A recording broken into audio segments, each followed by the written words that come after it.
any. Yes, very shallow, and they say your body does that when it's in an alarm state to protect itself. Yeah. So you go day to day, you know. That's all any of us can do. I just saw Greg. He looks good rating and everything. So nobody knows about this other person. Hmm? Does. Oh well. Oh well.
ladies and gentlemen. Welcome to the Zoning Board of Appeals. I'd like to brief you on some of the ground rules as to procedures we use during our hearing. The applicant or their representative will come to the podium. If they're not an attorney, they'll be sworn in by our executive secretary. They'll present their portion of the case. Because due to the COVID situation, the outside public cannot attend these meetings, but these meetings are being streamed live. The notices went out for 2 weeks. They've had ample opportunity, and we will hold up the vote for 2 weeks to give anyone who's watching this or listening to this an opportunity to be heard or to respond to anything that's at the meeting tonight. The stenographer can only take one person's testimony at a time. We ask you to let us finish our questions before you respond. Everyone will have an opportunity to be heard, regardless of the time. Lastly, at about 9 o'clock, our stenographer will have been typing for about 2 hours, so we'll take a short 10-minute break at that time. I'd ask you to please stand for the Pledge of Allegiance. I pledge allegiance to the flag of the United States of America and to the republic for which it stands, one nation, under God, indivisible, with liberty and justice for all. Thank you. All right, do we have any postponements tonight? Yes, we do. We have 2 postponements tonight. Hearing number 5, appeal number 20-209, Eastland Estates, Inc., 183 Jerusalem Avenue, Massapequa, and hearing number 6, appeal number 20-210, Eastland Estates, 183 Jerusalem Avenue, Massapequa. Is anybody here for this case? Let the record show no one appeared. And we'll call the first case, which will be recall number 1, appeal number 68-355, Antonio Suppa, 15 Maple Avenue, Bethpage, New York.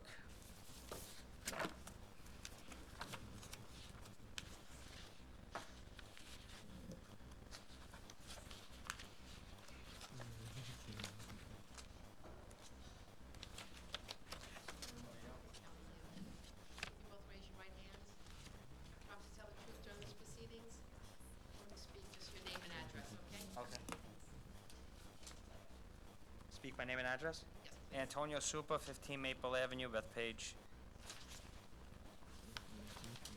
Okay, and you are here tonight.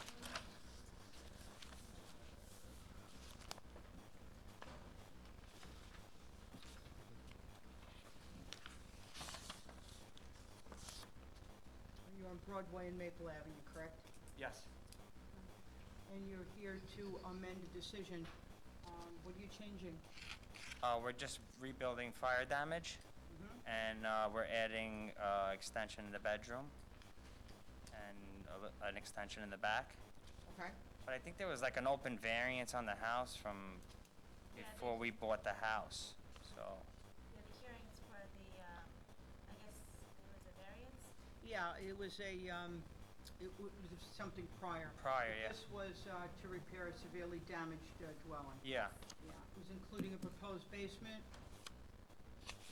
habitable space. Uh-huh. Okay, what's going to be down in the basement? Just playroom. Yeah. Okay, any bathroom? There's a bathroom there, yes. Half bath or a full bath? I believe it's a half bath, Well, it's, or is it a full bath? no, it's a Yeah, shower? full bath, shower, yes, okay. full bath.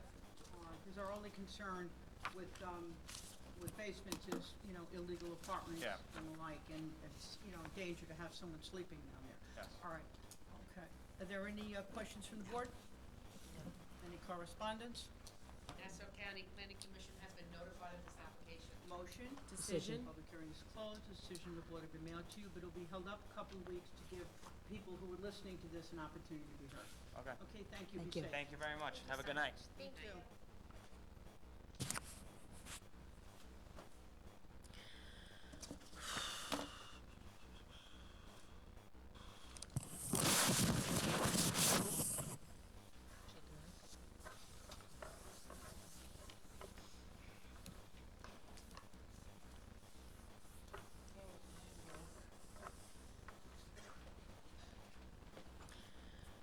The next hearing is recall number 2, appeal number 18-345, Michael Fairclough, 27 Edgewater Avenue, Massapequa, New York.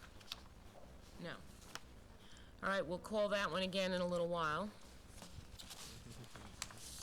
Next hearing is recall number 3, appeal number 19-366, Alan Laud, 143 Fairview Road, Massapequa, New York.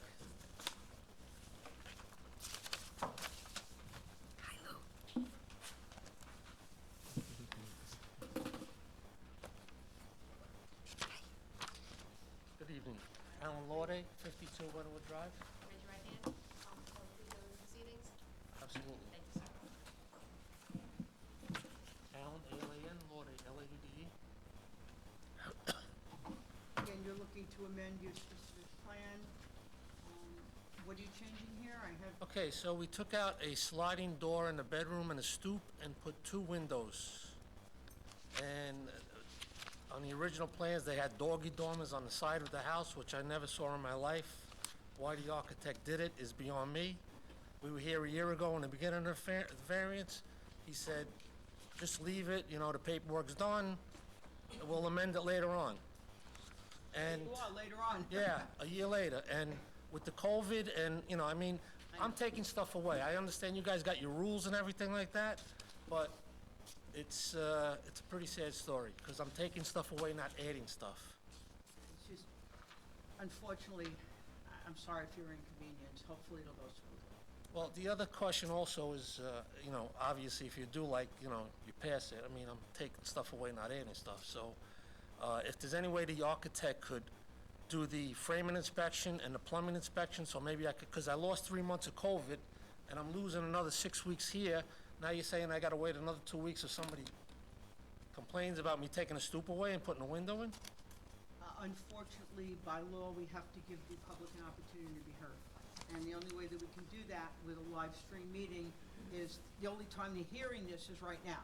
So they're listening as we're speaking, and They heard it already, trust me, they want my house fixed because they're looking at, you're probably on the right, block. but we, I don't know if it's unfortunate or fortunate, we do have to dot the i's and cross the t's, but we will get to it in 2 weeks, and we'll move on as soon as we can after that. so there's no way the architect could do the framing and anything like that?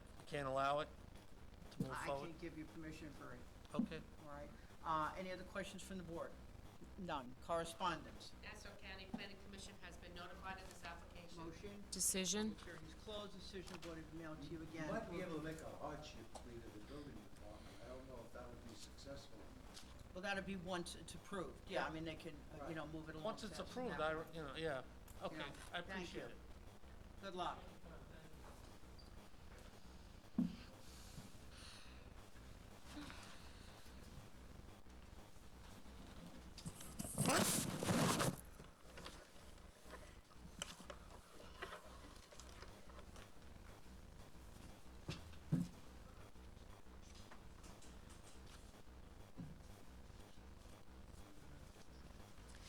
Next hearing will be hearing number 1, appeal number 20-205, Aristides Kekouris, 129 Chicago Avenue, Massapequa, New York. Promise to tell the truth during these proceedings. I do. Name and address, please. Madam Chairperson, members of the board, Bernard Rogers, architect. My office is located at 2150 Wantaw Park Drive, Wantaw, New York, 11793. Here tonight representing my client, Aristides Kekouris, the owner of 129 Chicago Avenue, Massapequa, zoned R1-7 by the town of Oyster Bay. My client's property is a corner property located at the northeast corner of Chicago Avenue and Ocean Avenue. We are seeking to maintain my client's property fencing that runs along Ocean Avenue. At the corner of their property where these 2 streets intersect, my clients have a 4-foot-high vinyl fence. It's a picket-style fence. The code only allows a 2.5-foot-high fence within 30 feet of an intersection. While this fence exceeds the allowable height, it is very easy to see through it due to its picket style. I'd like to submit 2 photographs to the board at this time that helps to illustrate this cause. It says it's a PVC fence. It's a PVC picket. Oh, So it's okay. got spaces in between. Okay.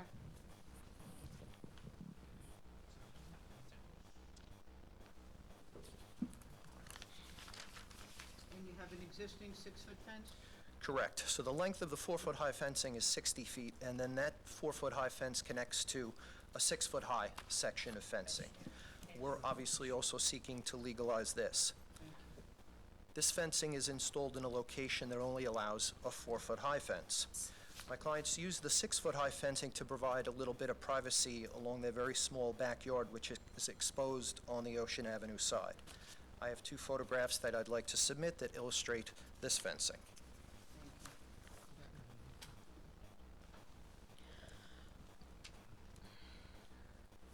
My clients have spoken to their abutting property neighbor to the north at 582 Ocean Avenue, explained to them our need to go before the board to seek relief, and they have said that they completely understand and have no issues whatsoever with our case. Doesn't look like a set line. Doesn't appear to be a visibility problem. I went by it, Lois. Do you have any Yeah. problem? No, I don't have any, no, All right. no, I'm fine. Anybody have it? Did you need it? I know that, that's All right, it's good. Yeah. Okay. Any other questions from the board? actually. None. Correspondence. Nassau County Planning Commission recommends local determination. Motion. Decision? Public hearing is closed. The decision of board will be mailed to you again for 2 weeks. People have to be, Yep. have an opportunity to. Absolutely. Thank you. Thanks very much. Stay well now. Yeah, Several times. right, because it goes from 4 foot Yeah. back up, right. It's fine. We're always going by. Yeah, that's, I know.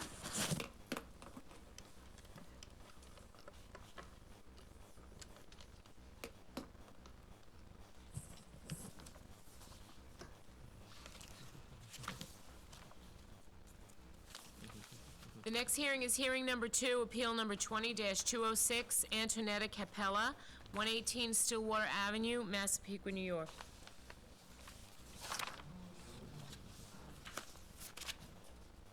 My appearance for the record, Nicholas Capadora, San Ward Cascignano, PLLC, 333 Earl Ovington Boulevard, Suite 601 in Uniondale.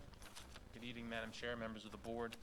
I'm here tonight representing the owners and applicants Antonio and Antoinetta Capella, owners of 118 Stillwater Avenue in Massapequa. That's section 66, block 87, lot 29 on the Nassau County tax map. Property zone R110, and it's located in a FEMA AE7 flood zone. This was a sandy property that was flooded and subsequently raised and rehabilitated pursuant to New York Rising and pursuant to FEMA compliance. So the finished first floor was raised to an elevation of 8.6 at grade, with a freeboard variance being granted by New York State Department of State in decision from October of 2019. We're here tonight before the board to seek a de minimis area variance to maintain an existing rear yard deck from the dwelling to grade with a 9.7-foot side yard setback provided where 10 feet is required. So it's a variance of a few inches. There's also a housekeeping item that the board has to amend the specific plan presented in a prior appeal, which was number 67-442. Decision dated October 11th, 1967, which granted variances, the original variances, to erect the premises with the two-car garage. The deck was raised to be at grade with the finished first floor, and it's well-maintained, it's in line with the existing dwelling. And my clients have spoken to the abutting neighbors, including the most affected neighbor to the east at 77 Waterview Avenue, as well as abutting property on the other side to the west, 68 Tidewater, and a third property owner at 72 Tidewater Avenue, and I have consents from all 3 of those property owners to this application. Again, they're in a community that has a lot of raised decks. They're commonplace. It suffered greatly during Superstorm Sandy, and a lot of homes had to be raised. And there's no undesirable change that'll be produced by granting this variance. It's de minimis, and it can't be achieved through any other method other than the requested variance. And I submit that to the board. That's my application. Sorry. I saw that. Yeah, my only concern is with Yes. FEMA. What about the window? With the what? They need a state variance? They need a Yeah, state yeah. variance anyway. So I'm going to submit to the secretary. I have I don't have a, but the they have to get variance that, from yeah. New York State that was granted. Oh, Sorry? The variance from New York okay. State was granted. I have the decision right here, dated October 21st, 2019. So that was granted. This is the last step of the process All really right, for because them. the way our Okay. paperwork, it looked like it was Okay. reversed. All right, so you already have the... I have it here. I'm going to hand that up. Fine. I have the prior variance from 1967 that needs to be amended. All right. Plan and the 3 consents. Okay, great. Okay, that's, All right, are there any other questions from the board?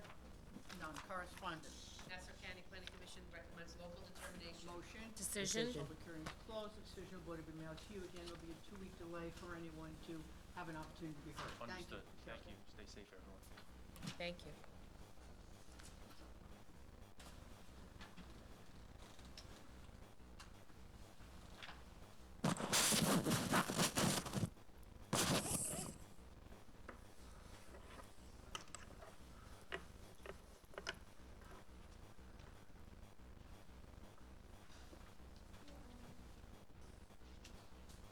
Next hearing is hearing number 3, appeal number 20-207, Nicholas J. Domingo, 3 Cottage Drive, Massapequa, New York.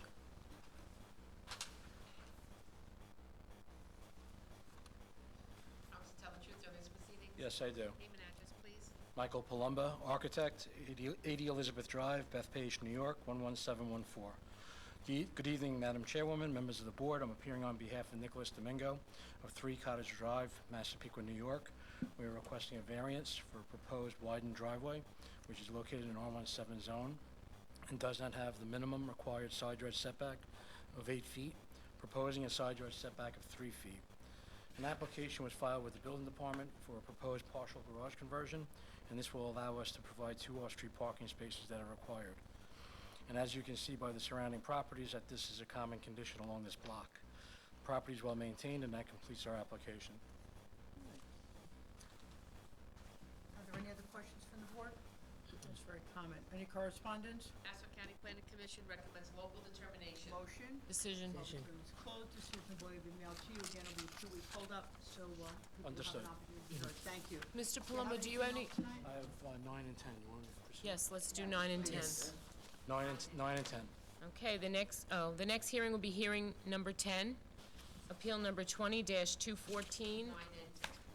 Oh, they're together? No, separate. No. Do you want to skip 9? Oh, I'm doing 10. I'm gonna do 9. No, I'm gonna do 9. Next hearing is hearing number 9, appeal number 20-213, Robert Coffey, 312 North Linden Street, North Massapequa, New York. Again, for the record, Michael Palumba, architect, 80 Elizabeth Drive, Bethpage, New York, 11714. Submit some consents. How many consents, Mr. Plummer? Yes, I submitted some consents, 13 consents. How many? 13, Well, that's all. Couldn't get him up. that's all. They're- It's an unlucky number, though. All right, 12. Appearing on behalf of Robert Coffey of 312 North Linden Street, Massapequa, New York, we're requesting a variance for a proposed 1-story addition, which is located in R17 zone and does not have the minimum required average front yard setback of 25 feet, proposing a front yard setback of 24.68 feet, difference of 4 inches. The addition aligns with the existing face of the dwelling and does not increase the existing non-conforming setback. The proposed addition also does not have the required aggregate side yards of 20 feet, proposing an aggregate side yard of 18.88 feet. And the existing driveway does not have the minimum required side yard setback of 8 feet, maintaining a side yard setback of 2.5 feet. 13 letters of consent, which include all the abutting property owners, have been submitted to the board. The property is well maintained, and that completes our application. All right, your eye was over there. It doesn't appear to be out of the ordinary. All right, any other questions from the board? None. Correspondence? Nassau County Planning Commission recommends local determination. Motion? Decision. Public hearing is closed. Decision will be mailed to you. Again, it'll be the 2-week delay. Thank you, understood. To be heard. Thank you. And you have another one, right? Yes, hearing number 10. Hearing number 10.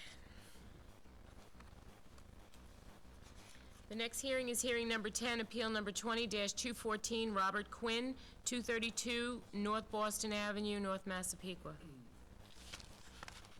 Again, for the record, Michael Palumba, architect, 80 Elizabeth Drive, Bethpage, New York.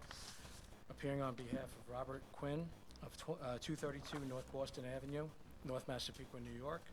We're requesting a variance to maintain an existing front portico with steps to grade, which is located in R17 zone and does not have the minimum required front yard setback of 25 feet. Maintaining a front yard setback of 17.5 feet to the steps and 19.5 feet to the portico. We are also requesting a variance for an existing 5-foot-high vinyl fence, which exceeds the permitted height across the side front yard along North Bay Avenue. The existing 4-foot-high fence exceeds the permitted height of 2.5 feet within 30 feet of the intersection. It's only about a 6-foot section that encroaches. There was also a prior variance for this property, zoning board decision 60-304, dated May 26, 1960, to construct an addition having less side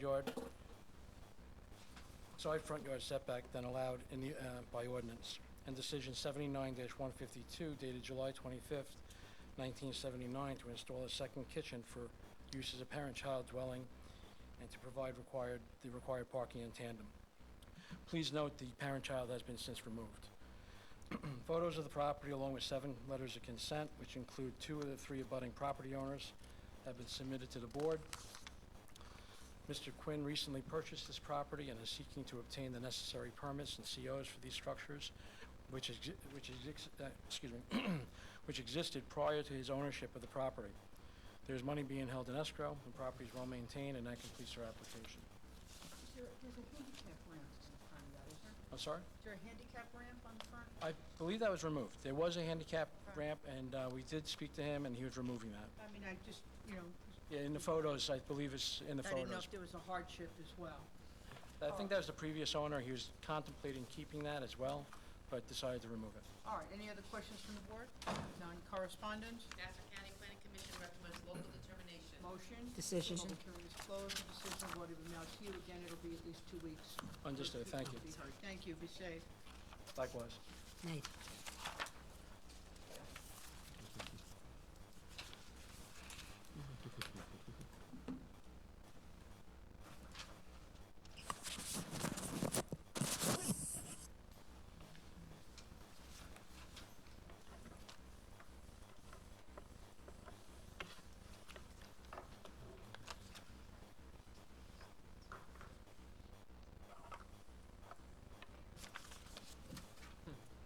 The next hearing is hearing number 4, appeal number 20-208, Bill Burgreen, 534 Riverside Avenue, Massapequa, New York.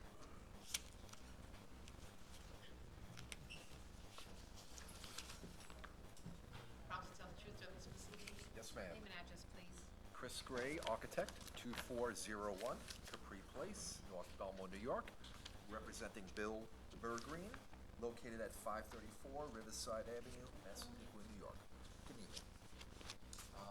My client has a 1.5-story home on a slab, located in R1-7 zone.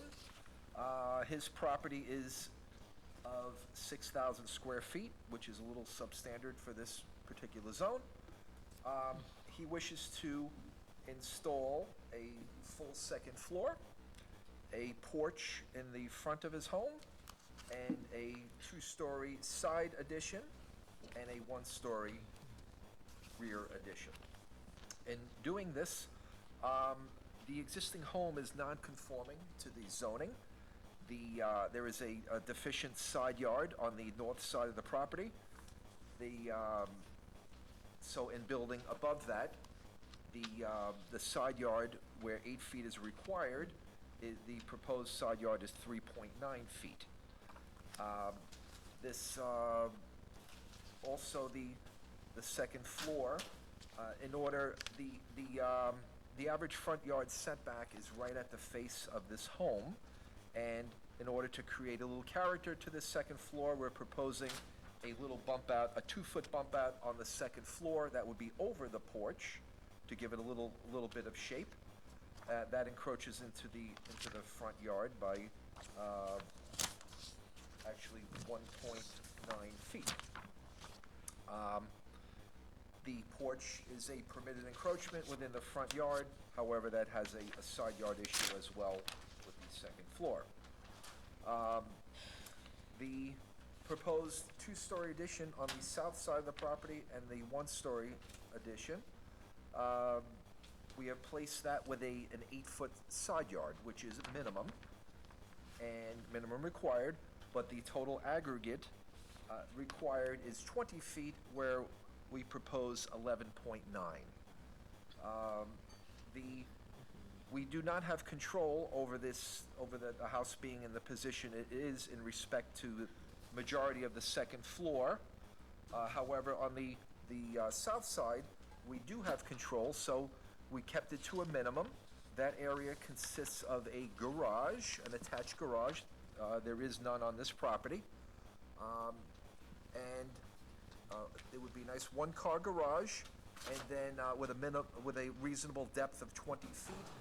And then behind that is a proposed bathroom of 5 feet, and then a small guest room going back 10 feet. So trying to keep things minimal.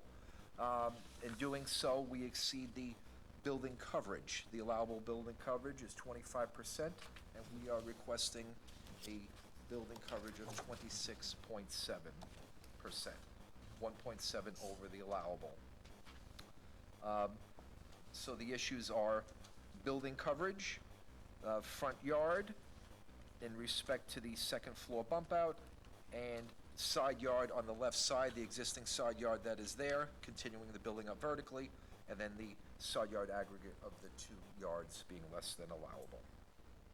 That is my case. I'm not sure if you said it, the second floor is going over the first floor?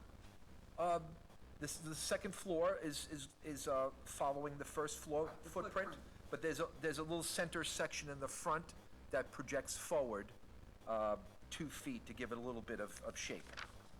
That would be sitting on the roof of the porch. Okay. I was concerned about the side yard. Yes, The 3.9 is already there now. that's correct, yes. Any questions from the board? Lois, any problem? No, I'm okay. Yeah. All right. If you notice, sometimes I'll ask colleagues their view, because we split up the properties and we view them, so they may have some other input. So we try to share the information. All right, any other correspondence? Nassau County Planning Commission recommends local determination. Motion? Decision? Public hearing is closed. Decision of board will be out to you again for 2 weeks. People would be. Thank you very much. Be careful.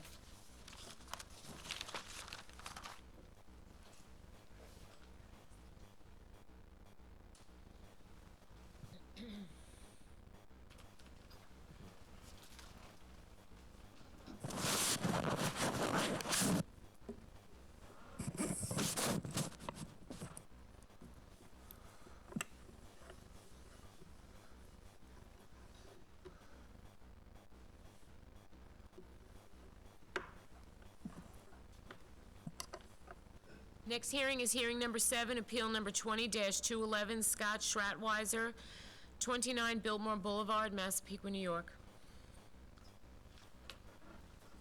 Is 5 and 6 on the This is 7. 5 and 6 was postponed. postponed, right? Yeah. Raise your right hand. Are you an attorney? Promise to tell the truth during these proceedings? I do. Name and address, please. Joseph Oliveri, 39 Morse Avenue, Patchogue, New York. Sure. Now I won't fog up so much. 39 Morris Avenue, Patchogue, New York. Oliveri.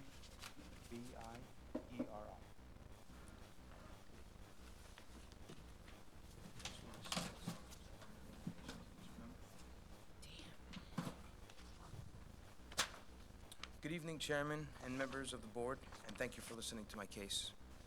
My name is Joe Oliveri of Garten Associates, and I am representing the Stratweiser household in regards to their property at 29 Biltmore Boulevard, Massapequa, New York. My client has come before the board today in order to request a variance to construct a one-floor addition to replace an existing enclosed framed porch, as well as replace and expand patio and rooftop patio. The new one-story addition will be used as a kitchen dining room replacement location. The project will also include 2 newly constructed pergolas to complement the patio. The result of the proposed modifications will be the following. Bless you. Thank you. The one-story addition will not meet the minimum aggregate side yard of 20 feet. Actual is 9.92 feet. The one-story addition plus a rear pergola will exceed the maximum permitted coverage of 25%. The actual will be 30.14%. The one-story addition, the rooftop deck, the new pergola and privacy screening, as well as a raised patio, will exceed the maximum permitted gross floor area of 3,275 square feet. The actual is 4,637.08 square feet. And finally, the raised patio with pergola and rooftop deck with pergola will exceed the minimum side yard and aggregate side yard setback of 8 foot and 20 feet. The actual minimum is 0.83 feet, and the aggregate is 9.92 feet. This home was originally constructed in 1931 by the Fox TV network Yeah, this with is intentions of interesting. shooting a movie in it. A property card dated March 1st, 1960 represents the house exactly as it stands today, consisting of concrete block and stucco exterior walls with an attached one-car garage, a rooftop deck, and an enclosed framed rear porch with a bluestone raised patio. On May 27th, 1965, a letter was issued by the building department of the town of Oyster Bay stating that any residence built before May 25th, 1943 shall be legally non-conforming in that no certificate of occupancy would be necessary. What we have here is a legally non-conforming home which is in desperate need of repair to improve the property to its fullest potential for the owners and neighbors alike. Please see Exhibit A, which is the existing residential photos for your review. The existing enclosed stucco, glass, and wood frame porch, when replaced, will not decrease the side yard or aggregate side yards any more than they already are built.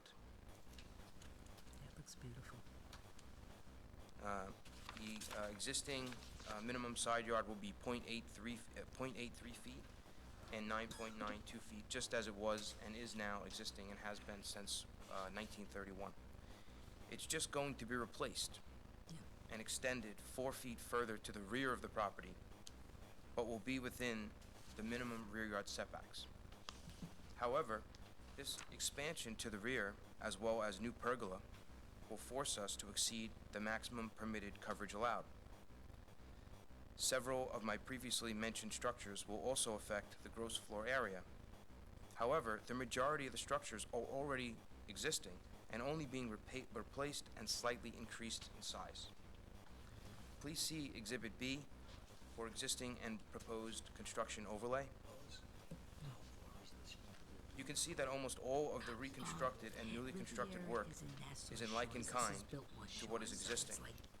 And even the furthest edge of the new rear yard patio is at a maximum 1 foot past the line of the existing patio. It was a summer home for a lot of the stars. Yeah. I don't think I have. You may get mine. Yeah, I just wanted, I was missing B. No, this is, oh, okay. Douglas Fairbanks. Douglas Fairbanks. I'm sorry, go lived ahead. there during the summer. I invite you to see Exhibit C, third That's page in exactly the what set, happened. for renderings of the proposed work. As That's part of this why project, the existing Spanish tile roofing will be tried to replaced make it with like standing Southern seam metal California. roofing. Stucco will be refinished. The newly built walls will be clad in wood siding. The lower patios will be replaced with clean concrete slabs with floating reveals, and the rooftop patio will be made safe with proper railings for fall protection to code. This is an improvement to life safety due to the existing rooftop only having a required parapet with no railing. If you refer to the final page, Exhibit D, you will see the view from said patio. You can understand how impossibly tempting a view to its occupants and how unlikely it is to remain unoccupied as a roof without an unoccupiable patio. Life safety here is a particular concern. Careful attention has been paid to the design and the rigidity of the proposed railing structure. And finally, in closing, I would like to thank the board for considering this project for variances I have proposed and discussed with you tonight, and I welcome any questions or concerns that the board or the public may have. It looks beautiful. Looks like it's gonna be a beautiful, That entire area is fascinating. fascinating history. I think it was the Depression that ruined a lot of the plans that were proposed. Shirley Temple was supposed to have a home there, well, at least her parents were supposed to have. When we first started working with the clients and they said that it was a Fox house that was for a movie, we were very intrigued to learn more about it. Yeah, Fox Studios, that whole area. And that's the reason why the Spanish stucco, because they wanted to imitate Southern California. And the clients, they really loved the house, but Yeah. after living there for a little while and seeing their neighbors, and watching the deterioration of the structures, Yeah. and again, that existing enclosed area, the house wasn't really designed to live in. It was just designed to shoot a movie in. Yeah. People have been living in it because they could say, The liv- I yeah. live in this house that Fox, built for a movie.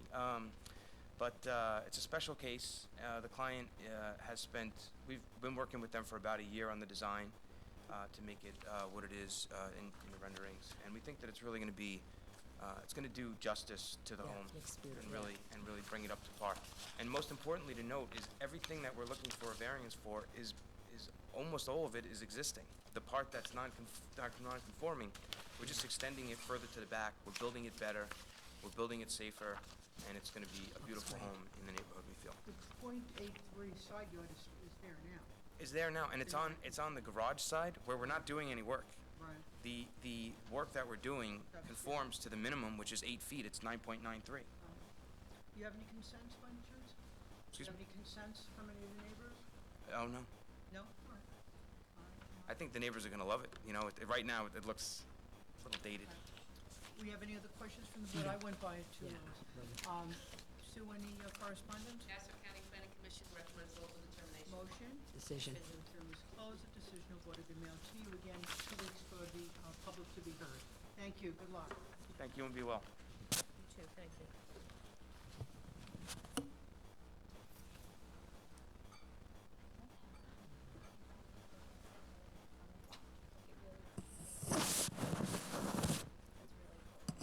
Some view from the hall. Gorgeous. I know. They have a development like that in Maracay, they will have the Spanish. Right.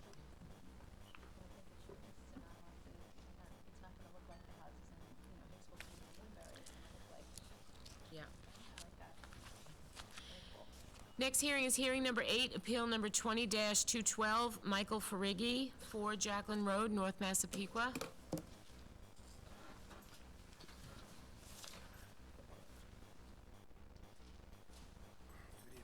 Hi. Promise to tell the truth during these proceedings? Of course. Name and address, please. Michael Ferigi, resident of 4 Jacqueline Road, North Massapequa. And you have a 6-foot high existing fence. You're across the street from the back of the church on Hicksville Road. Praise correct? Tabernacle, yes. Right? Yes. Yeah. And it goes down to a 4-foot fence, right? Yeah, it goes down to a 4-foot Yeah, fence. that's why there, it doesn't appear to be a problem. All right, any questions from the board? None? Correspondence? Nassau County Planning Commission recommends local determination. Motion? Decision. Public hearing is closed. The decision of board will be mailed to you, and it'll be delayed 2 weeks for the public. Thank you. Have a great night. Thank you. Good night. Careful.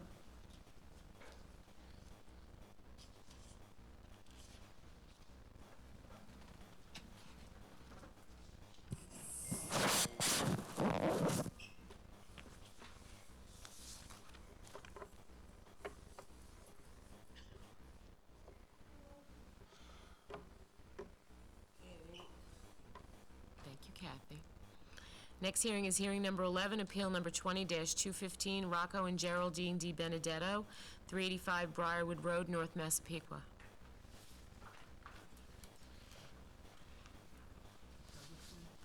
Eleven.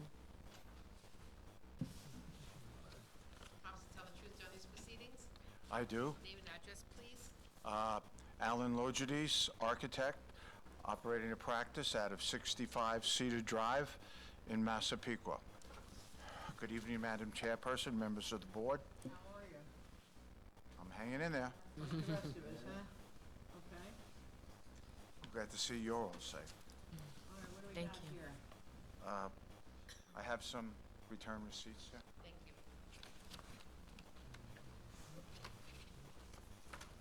you. Okay, I'm here this evening to representing Rocco and Geraldine Di Benedetto. All of these things that we'll be asking for are to maintain existing. I'll take item A as listed on the hearing notice, a variance to allow an existing second-story addition, which is approximately 17 by 35. It houses a master bedroom, a regular bedroom for a child, and a bathroom. And it was constructed in 1997 right to 1998. It appears a drafting service had done some type of architectural plans for the owners. I don't know why it wasn't taken further and filed, but it hadn't been. Owner doesn't seem to know either. There is a deck that we're looking to maintain. It's a small portion of a deck. The deck that is indicated in the rear yard is a 27 by 13.4 wood raised deck, and that was issued a CO, number A36607.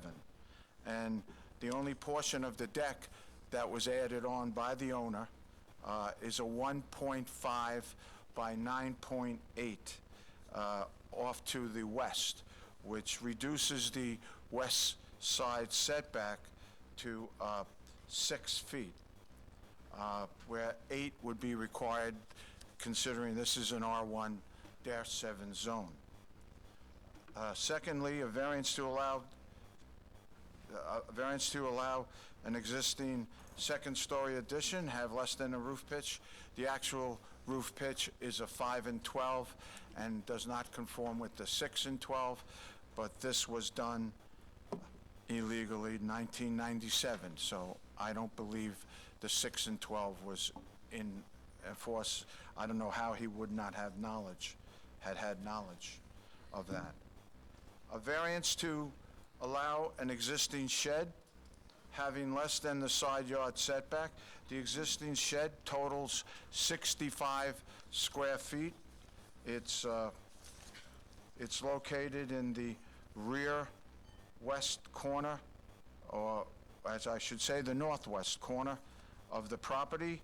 Property is 60 by 100, and this shed has a 1.2, excuse me, it has a 1.2 from the west side yard and property line, and it has a 1.4 setback from the rear property line.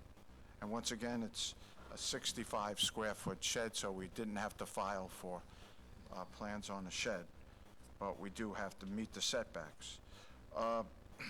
Then there's an existing pool, which was issued a CO, apparently with a conditional CO, back in April 24th of 1975, and it has a number A2374, excuse me, I should correct that.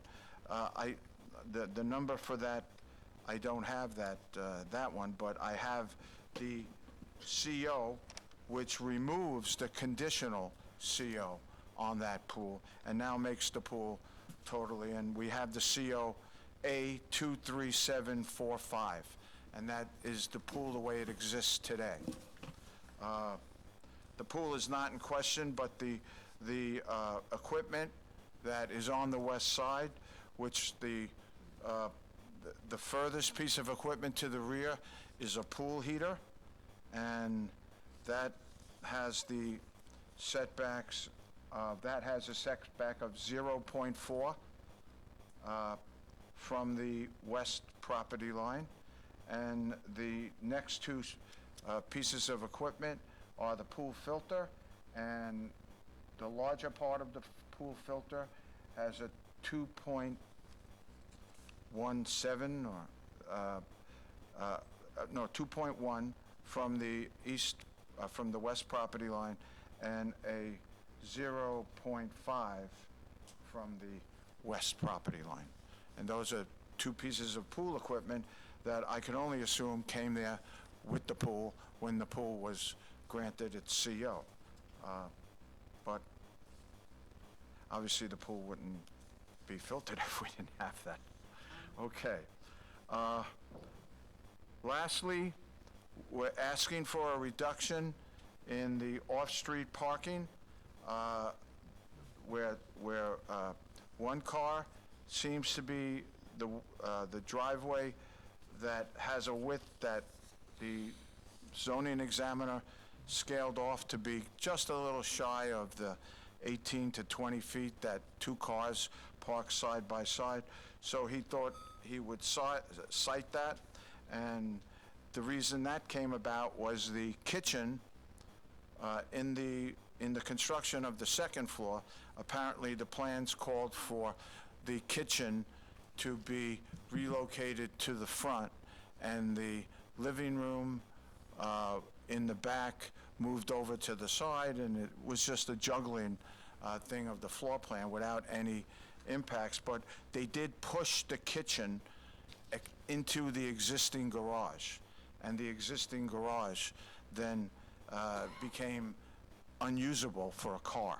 So they widened the driveway, thinking that that shouldn't be an issue, but once again, we do have that regulation that's been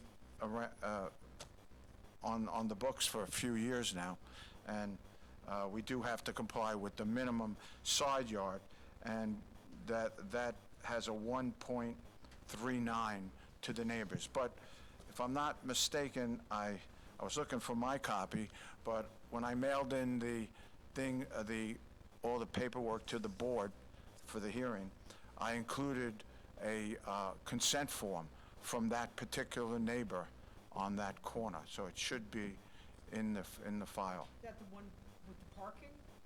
Yeah, that's the one for the driveway, because Not the pool equipment? the pool equipment, Because that's very close. Is there a consent from that neighbor? I was gonna ask that question too. I know What- it's what's existing that? quite, the pool equipment is existing for quite a while, yes, it has been. but pool equipment ages, it makes noise. Does that neighbor have any problem with it, the one who's impacted by the .4 feet? That neighbor was shown what we were doing. For some reason, I did not pick that up for the noise factor, but I had told him I thought the most critical one would be the driveway to the next door neighbor. So I said, at least get me one consent form from that neighbor. If necessary, I'm sure he's on good terms with, on particularly good terms with that neighbor to the west, only because he actually had to move his fence that was inappropriately not on his property, and with the pool, that would be violate state law. So he actually had to, and the neighbor was like, "Oh, you don't have to do that," and he says, "Oh, yes, I do." Well, That's I sort of. think it would be good if we can get consent from that neighbor. If you All right, could, that would be that's great. not I don't think that'll be a Send it in problem. fairly quickly, because we're gonna hold it off for 2 weeks, so maybe you can get in before then. Yeah, I don't think that'll be All a right. problem. Any other questions from the board? None. Correspondence? Nassau County Planning Commission recommends local determination. Motion? Decision. Public hearing is closed. Decision of board has been mailed to you. And it'll wait 2 weeks, and get that in if you can, and be safe. Have a good night. Okay, drive home safe and be safe. You too. Two, thank you.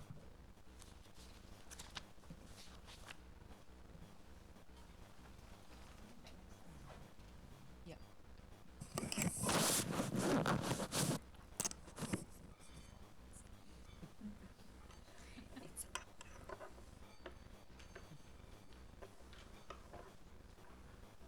Talk slower.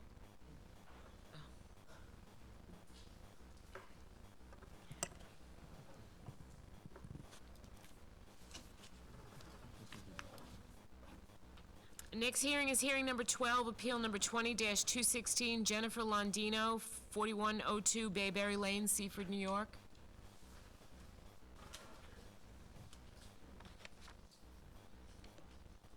Good evening, Board.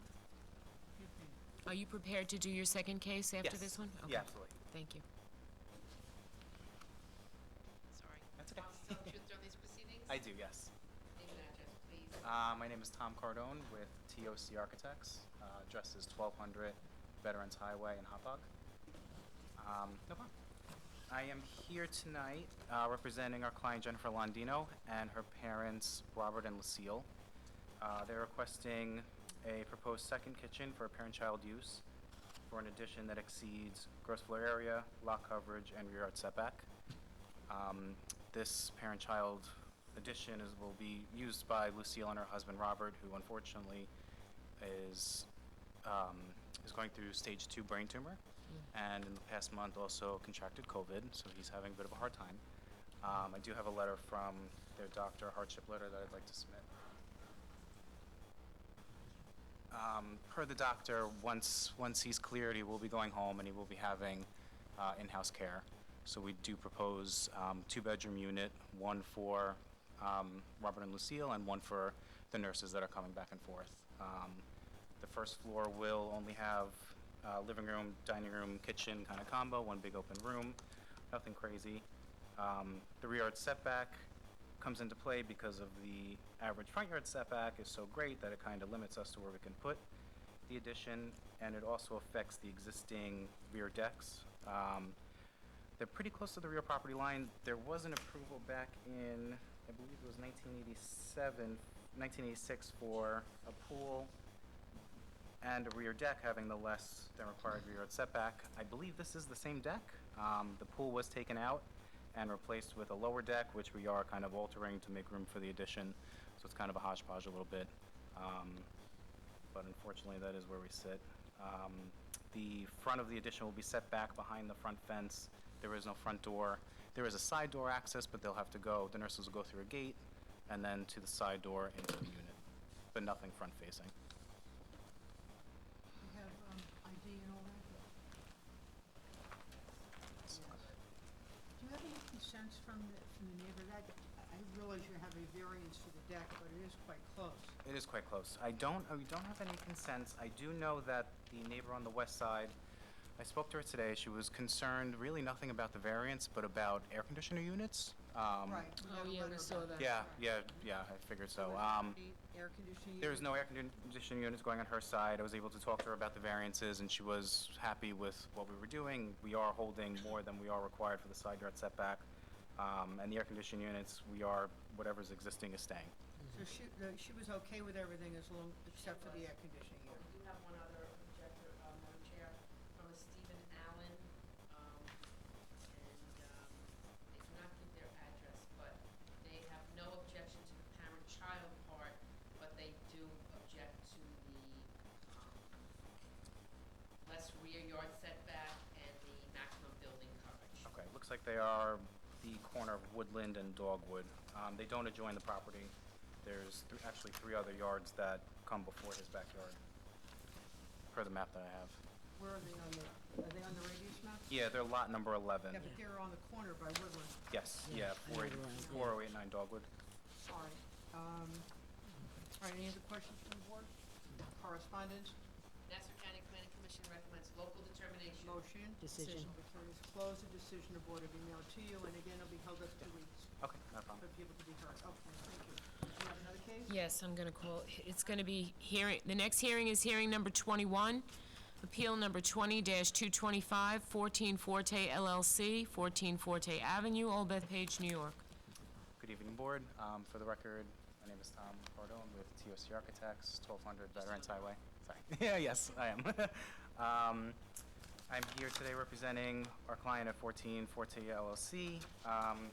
We are proposing a new 2-story dwelling to replace the existing dwelling that is a non-conforming dwelling.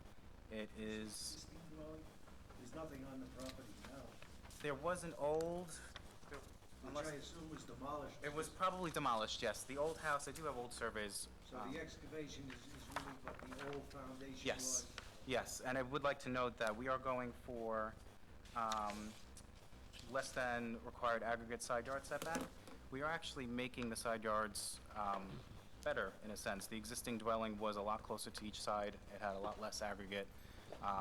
This is an undersized lot for the zone. It's an R17 zone. We are just a little bit above 6,000 square feet on this lot. And to fit everything that people want in a new house these days, it's difficult to get everything within that square footage and those setback requirements.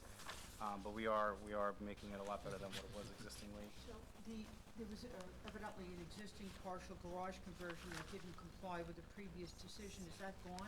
That is gone, yes. Okay. Everything existing is gone. Vacant lot, though. Right. Yes, ready to go. There was one letter in opposition, and frankly, I'm sure it's well intended, but I didn't quite understand it, because all of those homes appear to me to have been built somewhere in the mid-1950s. 1950s Yes. ranches. Ranches, yeah, they're all one stories. Converted, and they're now all 2 stories. Yes. 75% of them.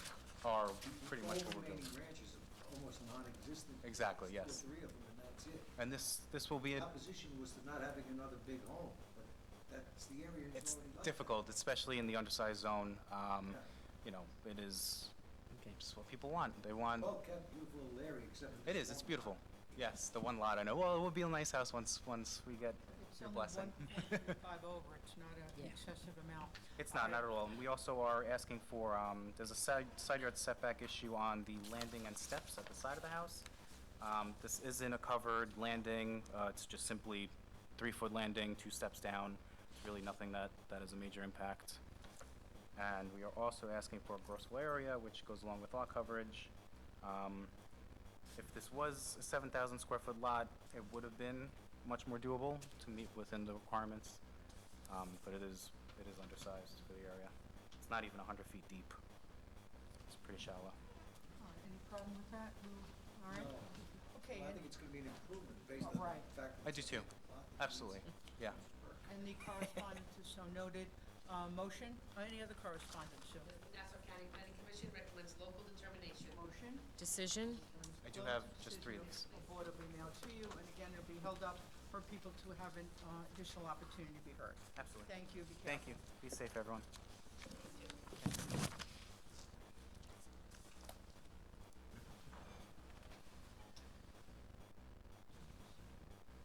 It's never hot in here.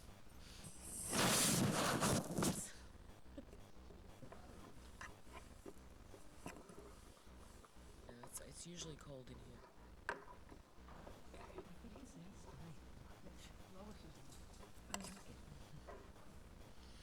Can't please everybody. Next hearing is hearing number 13, appeal number 20-217, Walter Drobecker, 54 South Nassau Street, Bethpage, New York.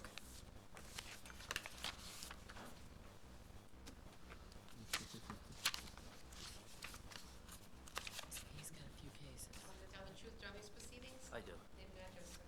Robert Schumacher, 1109 Round Swamp Road, Old Bethpage. Good evening, Madam Chairperson, ladies and gentlemen of the board. I have some photos for the board. Representing Mr. Drobecker, 54 South Nassau Street in Bethpage.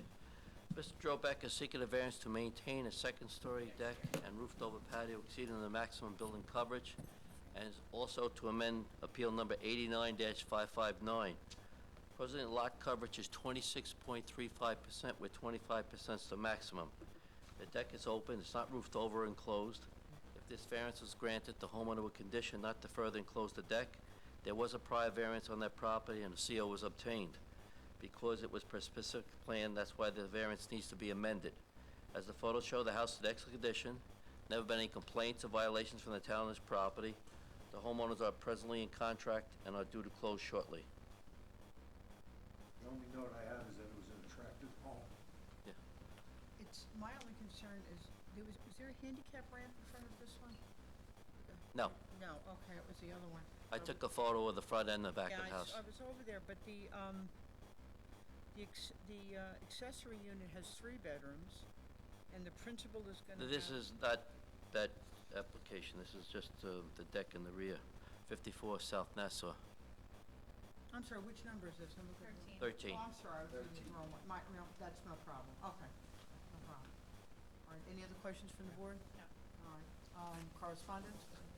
Nassau County Planning Commission recommends local determination. Motion? Decision? Hearing is closed, decision board will be mailed to you. Again, it'll be held for 2 weeks. Okay. We have another case. Next hearing is hearing number 15, appeal number 20-219, Rosalia Gullo, 4 Fairview Lane, Plainview, New York. 15. He's doing all his first. Yeah, we're doing the ones he has first, so. 15 Yes. Robert That's where Schumacher, they have 1109 Round Swamp Road, Old Once. Bethpage. Representing Miss Gullo, 4 Fairview Lane in Plainview. Passed up some photos, consent letters for the board. Miss Gullo is seeking a variance to maintain a front portico not having the required average front yard setback.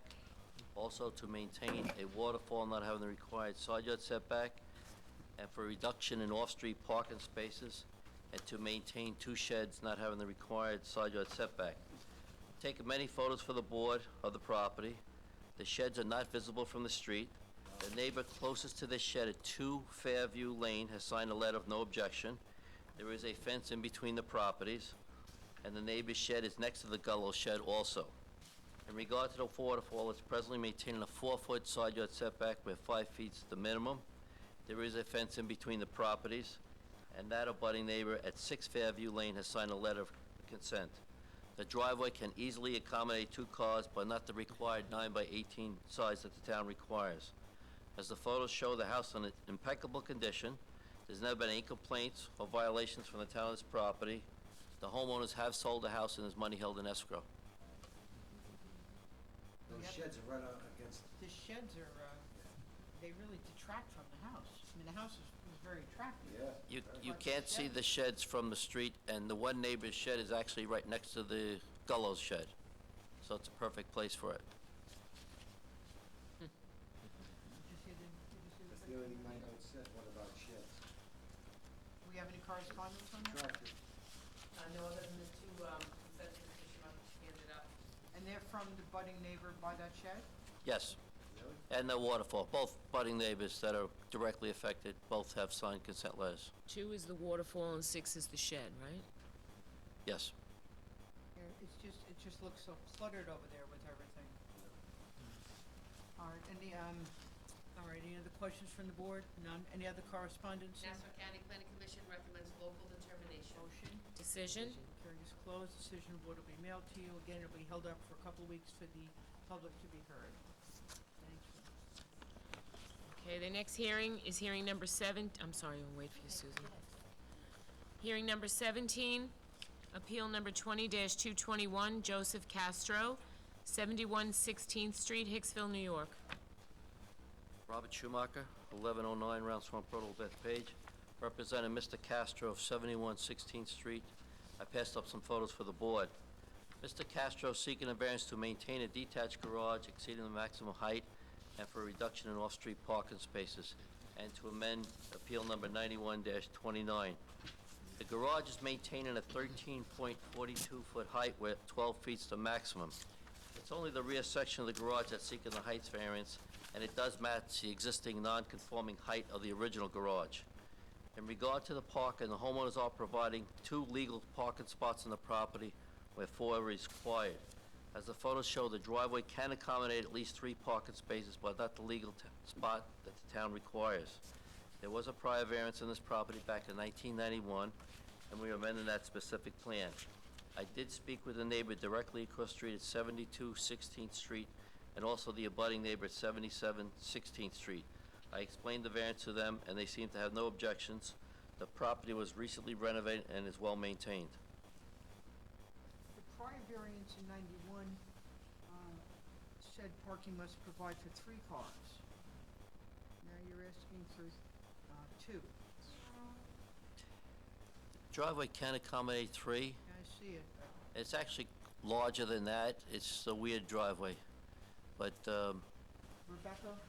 Yeah, well, this is the second meeting in a row that you sent me someplace, and I was like, I couldn't figure it out. It's a very unusual looking house. It's strange. It's a 2-family, but not like you would normally think of it. It's right. literally like one side is one house and the other. So I could see that you could fit 3 cars in the driveway. I mean, it is a 2-family. We don't see that very often. Right. Before us. And you're only talking about very minimal variance, 1.4 feet. It's, de minimis in terms of the detached garage. We usually don't like the high garages, but I think this one, it doesn't appear that you can see it. You can't see it from the Yeah, street. from the street. All right, any other questions from the board? None. Correspondence? Nassau County Planning Commission recommends local determination. Motion? Decision? Hearing is closed. The decision will be mailed to you. Again, it'll be a 2-week delay for the public to be heard. Do you have any more? He does. I was laughing when I got to this one because I was like, oh, this is Mr. Schumacher's one last week also. I was confused. Next hearing is hearing number 18, appeal number 20-222, Li Ling Kong, 16 Preston Lane, Hicksville, New York. Robert Schumacher, 1109 Round Swamp Road, Old Bethpage, representing Mr. and Mrs. Kong of 16 Preston Lane in Hicksville. I passed up some photos for the board. Mr. and Mrs. Kong are seeking a variance to maintain a driveway having less side yard setback than required, and for parking in the required front yard, and to amend decision 18-355. At this time, I'd like to withdraw the variance for the shed, as the homeowners will be removing the shed. There was a prior variance on this property for a front vestibule and rear addition, and that was granted in August 2018. A permit was issued, and its construction's been completed. When the new survey was obtained, it showed the widened driveway. As the photos show, there is a fence and bushes in between the neighbor's property close to the driveway. There is no parking in front of the vestibule. As the photos show, this is a walkway, and there is no separation between the driveway and the walkway. There is also not a curb cut in the front yard next to the walkway. Almost every home in this block has a widened driveway similar to the Collins property. The driveway is not out of character with this neighborhood. The construction came out great, the house looks fantastic, and the homeowners are looking to close out the COs on their home. Okay, I personally don't like parking lots in the front of the house. I mean, it looks like a beautiful house, but it's a parking lot in front of the house. They park perpendicular to the house? Yes. If Yeah.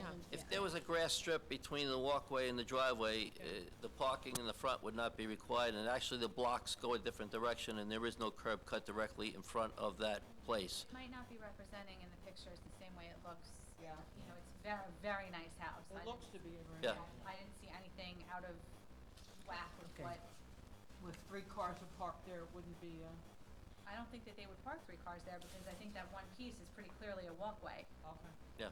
I deliberately took a photo for the board showing that, you know, Yeah. clearly depicting it. Are there any correspondence on this?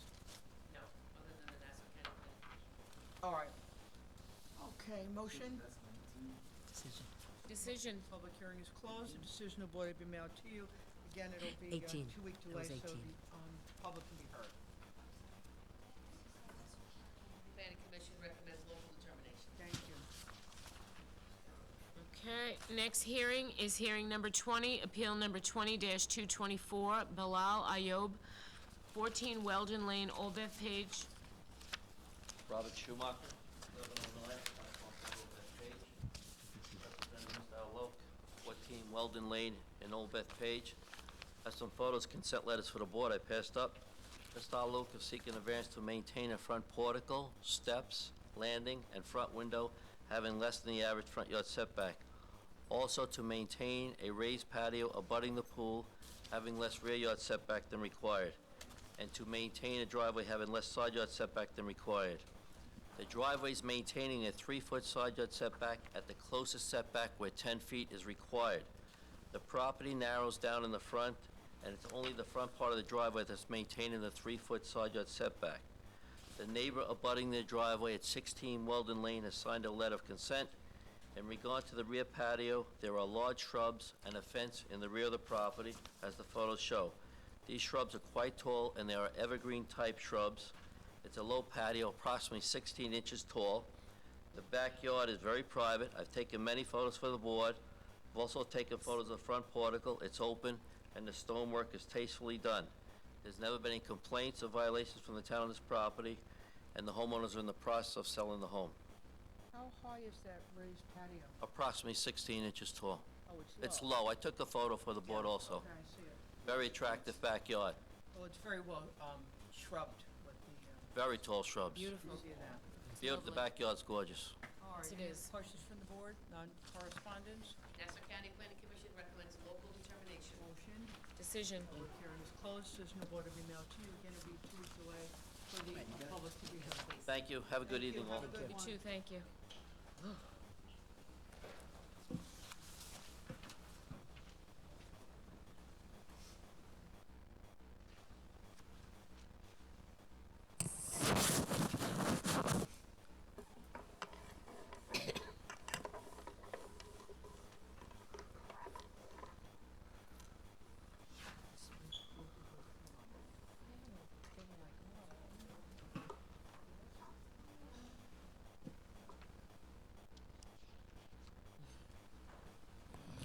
Next hearing is hearing number 14, appeal number 20-218, Diane Berger, 10 Normandy Drive, Bethpage.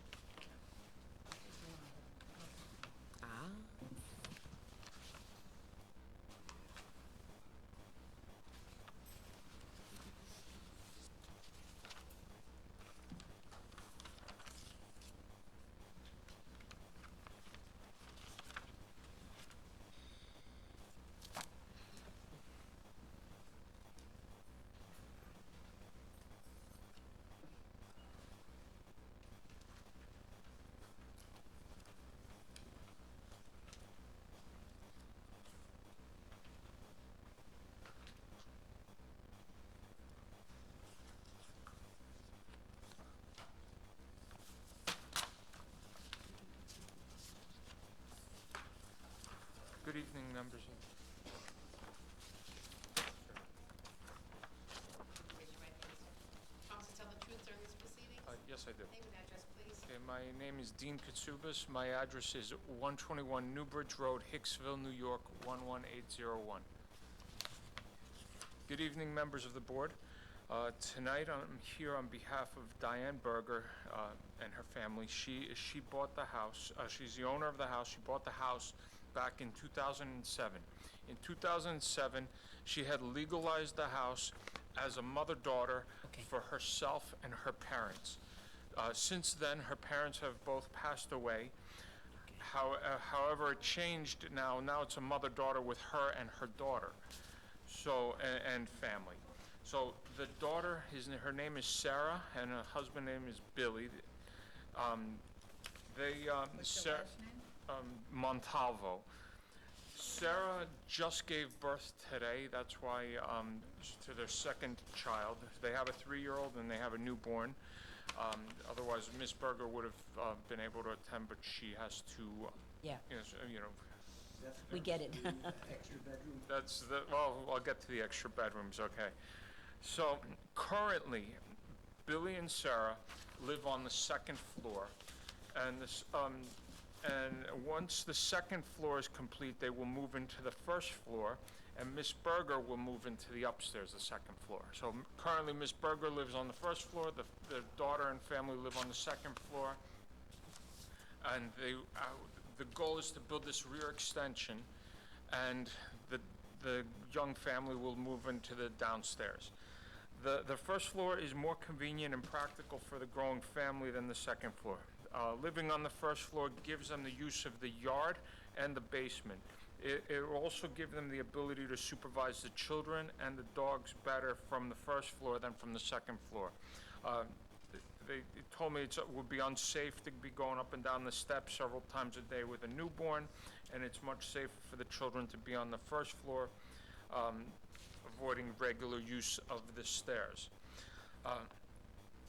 Now, Miss Berger, she's the owner, she'll be living in the second floor. Now, even though she will live there alone, she will still share the space with her daughter. Now, the second floor does have extra bedrooms that we're asking for a variance on.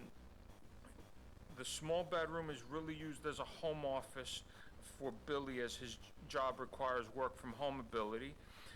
One of the bedrooms will be used as a playroom when Miss Berger watches her grandchildren, and the fourth bedroom will be used as a guest room. In addition, they will share the use of closets and rooms for storage. So the basic thing here is the house is large to begin with. However, their family situation, having the younger family live on the downstairs, is what their goal is. They want to switch upstairs and downstairs. And downstairs currently now only has 2 bedrooms. We're going to be adding a third bedroom to the downstairs.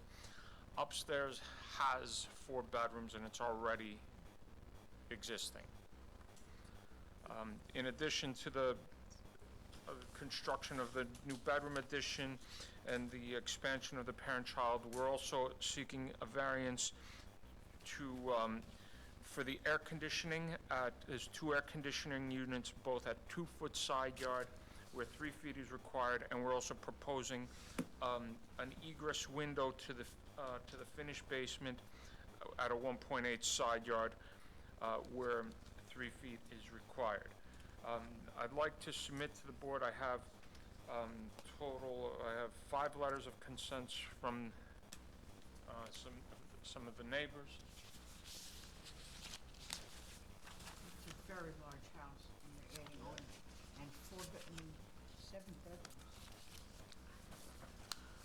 I mean, most of those homes in that area were small ranches, and they built upstairs. But this is bigger than those now. And then, I don't know that we've ever, quite frankly, approved anything this size. It's pretty big for a parent-child. Very big for We're parent-child. talking about 5 people in this house? So Ms. Berger will be upstairs by herself. Downstairs is the couple with their 2 children, so It's 5 people. There's 4 down, 1 up. So how many bedrooms are there? 7 bedrooms. 7 bedrooms, 7 total. So there'll be 3 and currently there's 2 on the first floor. We propose to add 1 bedroom to the first floor, and there's currently 4 upstairs. As I mentioned, One's one gonna of the be an office, bedrooms, if yeah. you have the floor plan, one of the bedrooms is rather small. That's the one that's really a home office for the son-in-law. Yeah, but as you mentioned, they're sending the kids upstairs, they're sharing the upstairs anyway. I'm no. not so sure they need that extra bed, I mean, that's a lot of bedrooms.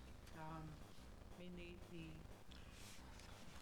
accessory unit is bigger than the main unit. I don't know that we've done that. And I don't know that we want to start that kind of a precedent. What is in the basement? It's a finished basement.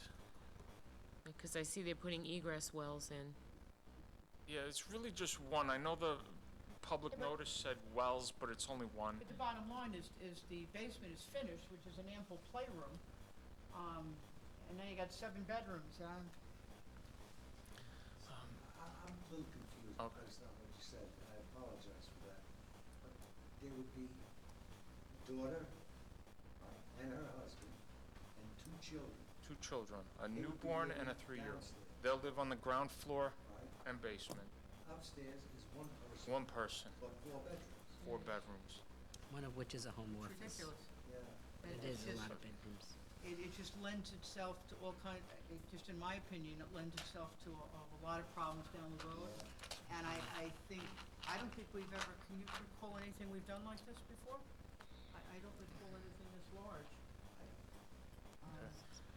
Members of the board, I understand there's concerns. If there's a way I could keep the record open and they could probably submit other, documentation stating their case. I did go to the house personally. It is a true mother-daughter situation. I believe their story. That's why I'm here and help, But they already have an Problem is, existing. it creates a house that's almost a 2-family, so that when it gets sold, who's gonna want this thing? I understand, it probably works for the family, but later on down the road, we have a 2-family house. And that neighborhood does not warrant it. I mean, some areas, have mixed use. This is a very, it's a kind of a secluded area. I know I was over there and I know exactly where it is. It's opposite the old Mid-Island Hospital, back and behind there. Oh, All okay. small ranches, they have like stone bottoms and then they put, like 2 bedrooms upstairs and a bath. But they've already put in, an extra bedroom, now they're asking for another one. I think you may suggest keeping the record open for you to discuss this with your clients. I'm not sure what it is you can do to, I know it's all well intentioned, but the problem is, you're gonna have 7 bedrooms for 5 people. And a finished basement. It's a lot. and as my colleague pointed out, in terms of resale, you're just opening up a whole can of worms. This person that would want this is gonna wanna rent it and. All right, so I don't even know what to suggest. Do you have any suggestions? Well, Rick? you wanna go back to your client and see, and give them our concerns. Maybe they wanna change their minds a little bit. Okay. I'm We'll not keep it open, we won't vote on it, we'll Yeah. give you a chance. I'd rather keep it open until I come back with either documentation or revised plan Okay. from the client. All right, thank you. All right, so, any other correspondence on this? Nassau County Planning Commission recommends local determination. Motion. Decision. The public hearing is closed. We'll put it on reserve until we hear from you with possible revised plans. Thank you. Be careful. Very good. No, I think that's, oh, here it is. Yes.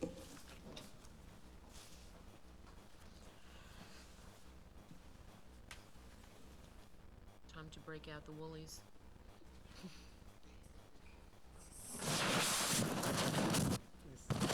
We're on 16 now. 16.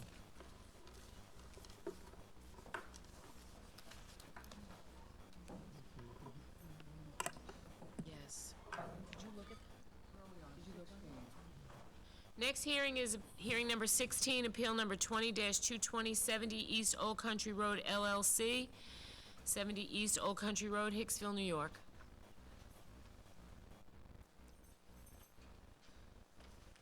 Good evening. Good evening. Raise your right hand, please. Promise to tell the truth during these proceedings? Yes. Thank you. Name and address? Charan Paul Chavla, 23 Saranite Lane, Muttontown, New York, 11791. Can you spell your last name? Chavla, C-H-A-W-L-A. Currently, we own a office building in Hicksville. Right now, I do have plans. There's an existing fence that goes around the property. It's broken, beaten up, looks horrendous. Our proposal is to to replace it with the 8-foot-high PVC simple white fence. The reason why we want to go 8 feet is because it is commercial. We do have trucks that park there, so we want to make it high enough that it's not an eyesore to the neighbors. So. I think we have a letter on this, though, right, Sue? We do. And the concern was she didn't want an 8-foot fence, am I She correct? doesn't want it enclosed, was I think what she said. So this is gonna be a replacement in kind, right? You're not adding any length, you're Not not adding adding any any length. enclosures. Nothing. And I have the, if I could send it to you guys as well. Sure. It shows pictures of how, rotty it is now. How high is the fence now? I believe about 6 feet. We could leave it at 6 feet if that's doable. We were just doing it for 8 feet for the neighbors in the back, but. I'm looking at her correspondence. I didn't remember her issue being the height. I think her concern was she didn't want it enclosed where it could become like an attractive nuisance, I guess, for. Yeah, we're not enclosing it, we're just replacing the existing, if you look at the highlighted orange, that's existing fence there. Let me see if I can find the email, maybe We'll pull the letter and then we'll look at Sure. it. You don't have it handy, do you? All right, I just wanted. There are future plans also, because right now half the parking lot is full, the other half is like gravel and all. We plan on, eventually, flattening it all properly, landscaping, lighting and all that. She says she doesn't oppose to replace the existing fence.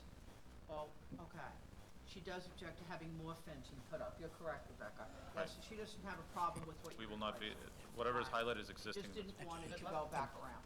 All right, any other questions from the board? None? Any other? What happened? Oh, yeah. I don't think you're gonna need it, it's fine. Correspondence?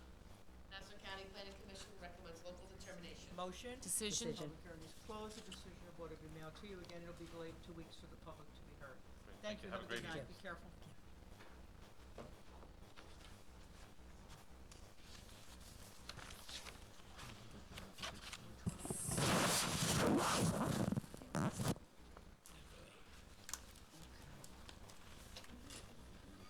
Yeah, we did. Yes. Mr. Schumacher.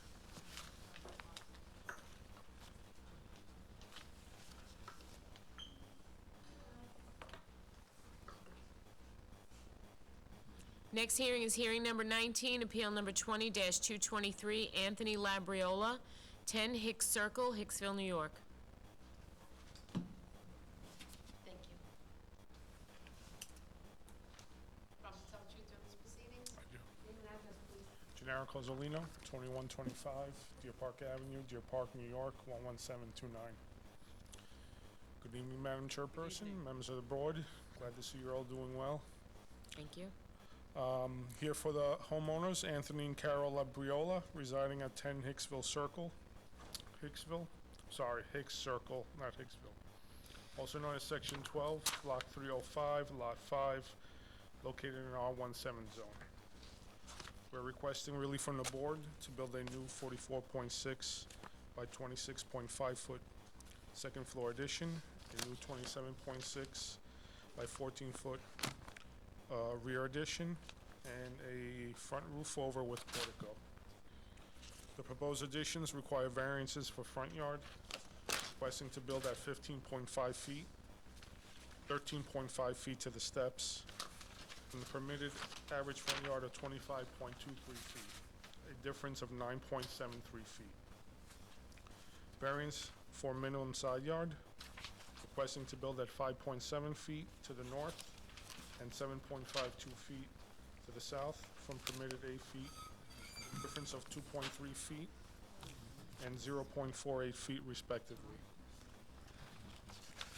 As far as the roof over, requires a minimum side yard of 0.64 feet to the north and 7.52 feet to the south, difference of 7.36 feet and 0.48 feet respectively to the roof over.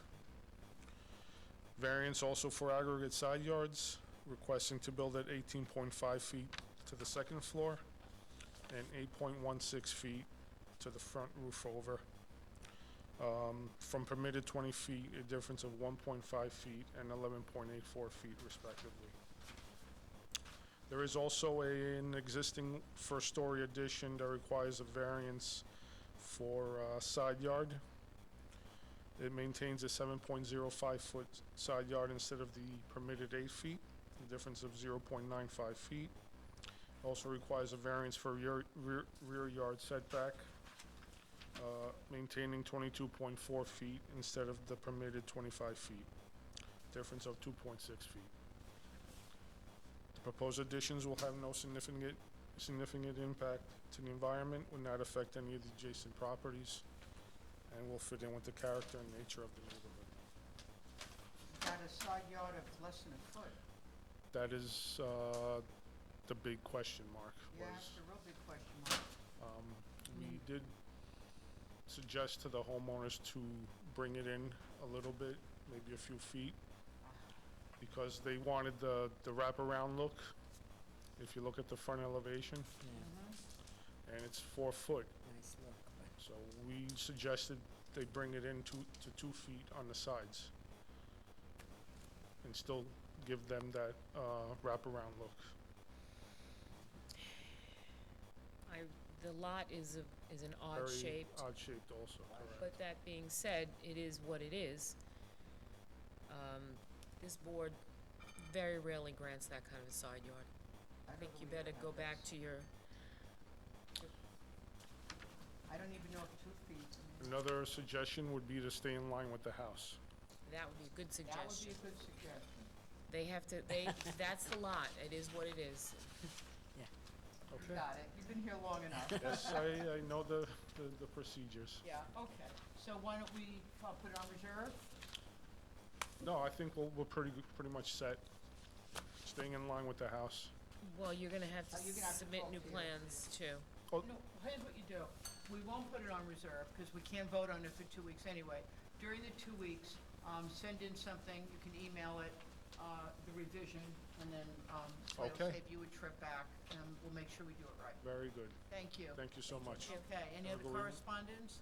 Nassau County Planning Commission recommends local determination. Motion? Decision. Public hearing is closed, decision of order be mailed to you, and again, we'll wait Thank on you. that. Thank you, stay Okay, well. be Thank you. safe. And again, it'll be a 2-week lapse for the public to be heard.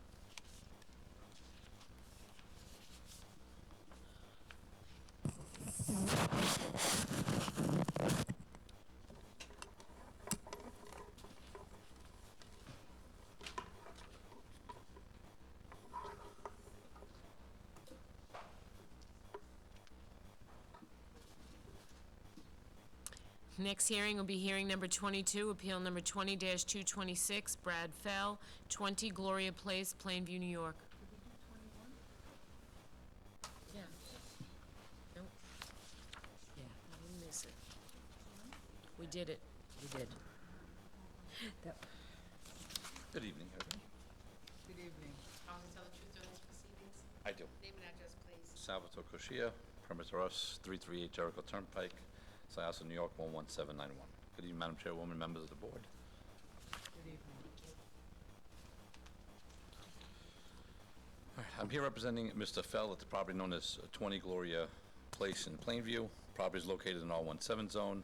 We're proposing to maintain an above-ground pool in the wood deck with a rear yard setback to the pool of 6.1 feet and 24.7 feet to the deck, where the required is 25 feet. The deck has a side yard setback of 5 feet, and the pool has a setback of 6.1, where the required is 8. The pool equipment has a side yard setback of 2 feet, where the required side yard setback is 5 feet, and it also, the deck exceeds the maximum permitted building coverage of 25%. It exceeds it by 4.3. We're also amending the specific plan. This board granted it back in '98. They modified the deck. All the setbacks are pretty much the same, if not better than what they were, with the exception of just a couple of steps coming off the side, which is why we have that side yard setback on the deck. They didn't roof it over. What's that? They didn't roof it over, right? No, they didn't roof it over. No, the old deck had some weird shapes going into it coming down. It's just squared off now. Okay. I don't know if you have the old plan, but I have a copy if you wanted to see it. I also have letters from the neighbors, because it's been there for 20 years. Oh, You know, they're Okay. with it. You couldn't see it from the street, but the home is attractive, the area seems to conform with. Yeah, the house is beautiful. I mean, you can't see the deck from the rear anyway. It's pretty much in line with the house. Yeah. All right, any other questions from the board? None, correspondence? Nassau County Planning Commission recommends local determination. Motion? Decision? Hearing is closed, the decision of board will be mailed to you. Again, it'll be held up 2 weeks, so, for the public to be heard. Be Yes, thank you. careful. Good evening, everybody. Stay safe. You too.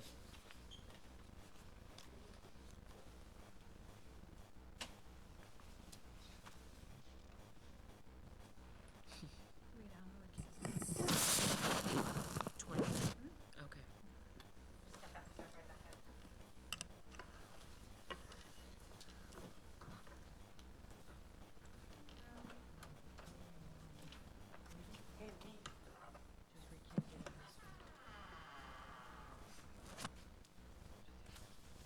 Next hearing is hearing number 23, appeal number 20-227, Peter Delman, 6 Sally Lane, Plainview, New York. And let the record show that member Rebecca Alessia is recusing herself from this hearing.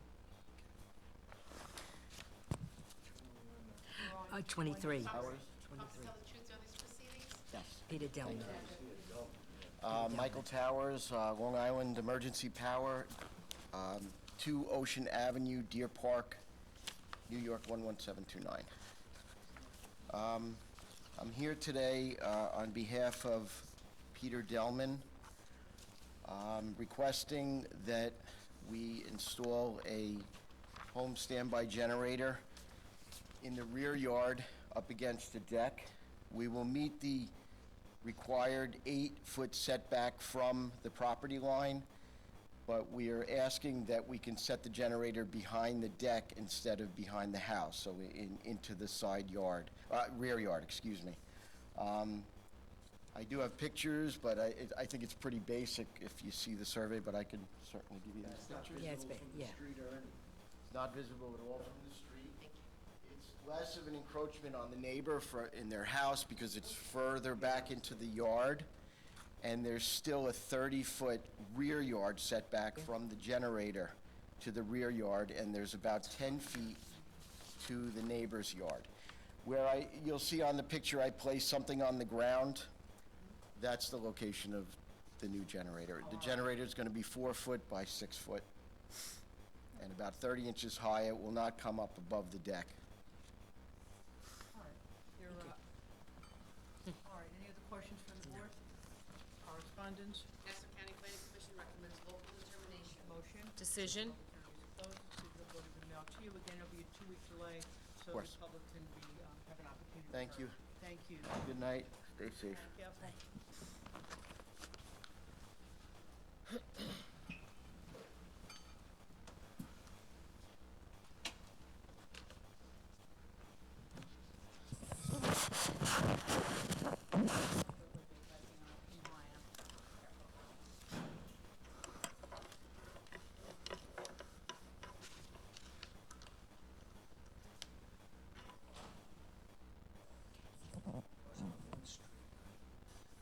No, there's only one house had a number. So what's the problem? All the time.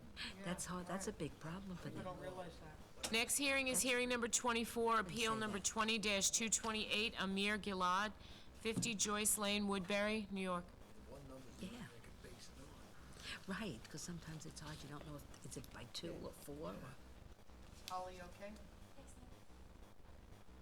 Good evening. Promise to tell the truth during these proceedings? I do. Name and address, please.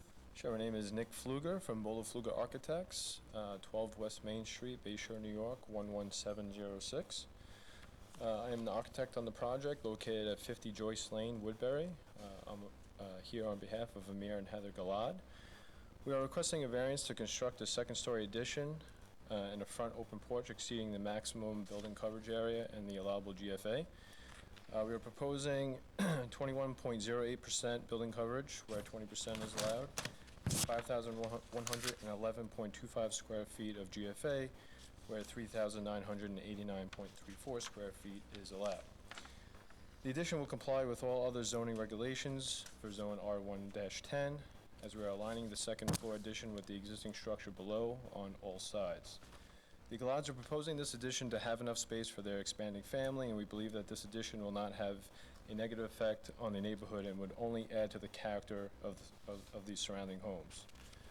We have submitted letters from the neighbors stating that they have no objection, and that they have, and that they give their consent to the project. I have additional copies here if you need them. Got it? Okay. How many do you have? 13. There are some comparable properties in the immediate area. There's 42 Joyce Lane, which is just a few houses down. They have a building area of approximately 4,000 square feet and a lot area of 10,000 square feet, which is a ratio from building area to lot of about 40%. We're proposing, as I said, 5,111 square feet, but our lot area is 12,827, which is a ratio of 39.8%. There's also 6 Jan Lane and 8 Jan Lane, which is a little northeast of the subject property. Building areas, that both properties are about the same. The building areas are about 3,700 square feet, lot area 10,000 square feet, it's 37% ratio. And 54 Joyce Lane, building area of 4,000 square feet and a lot area of 10,000, which again is a 40% ratio from building to lot. So we do believe that this project is in the character of the neighborhood, and I can answer any questions.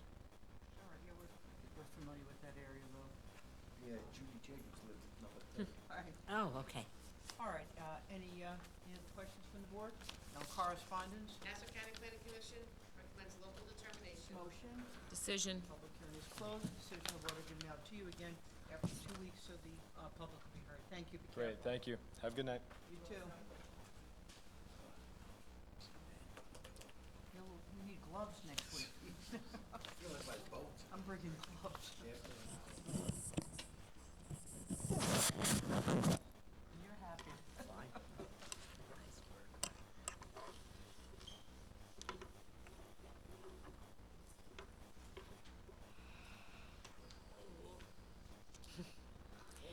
Temperature to be Next supposed- hearing is hearing number 25, appeal number 20-229, Diane Basso, 162 Frost Pond Road, Glen Head, New York.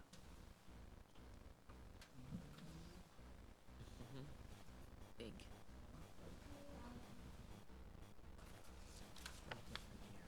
Promise to tell the truth during these proceedings?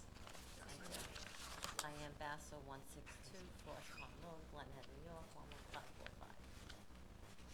I'm Rocco, COR, it was easy to. We're here because we want to put a second-story addition on our ranch home. We just have a problem with the setback, front yard setback. The only thing really being changed is the porch we're putting by the front door. Everything else is pretty much over the existing structure. And we're like one of the last ranches left around, so it's really nothing out of the ordinary in the neighborhood. And the detached garage. Oh, the detached garage, should be good, we weren't to do anything to the garage at all, but when we submitted the plans, the town told us that it wasn't, there was no C of O, which was a surprise to us, it was there when we bought it. So we were just gonna include it in the plans, but when we examined it closely, the architect did and everything, it's not, the foundation wasn't up to par or something like that, so we have to change it.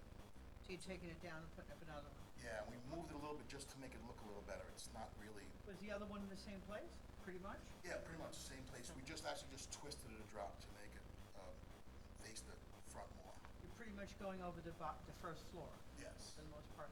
What about the cellar entrance? Oh, we're adding a regular walk downstairs. I didn't even realize that was a part of it until I was just looking at this paper. It's on the side of the house, so it's I guess because of the foundation part where the steps will be, that might I guess be a little bit closer than it's supposed to be. Do you have a cellar entrance now? Just the cellar doors. yeah, we want a regular one. And the stairs, right? Right. What's down the basement? We have a finished basement. Is there a three-piece bathroom down there? Yes. No kitchen? No. Okay. Any other questions from the board? Correspondence? Nassau County Planning Commission recommends local determination. Motion? Decision. Public hearing is closed. The decision of board will be mailed to you. Again, it'll be held up for 2 weeks so the public can respond should they wish. Thank you. Safe Have a going good home. night. Good night. Good night.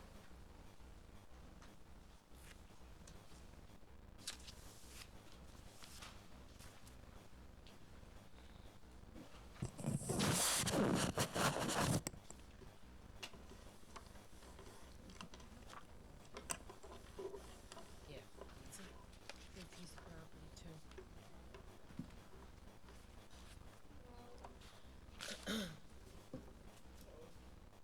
Good job, Patty.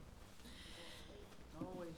Next hearing is hearing number 26, appeal number 20-230, Carlo Bordone, 60 Beechwood Drive, Glen Head, New York.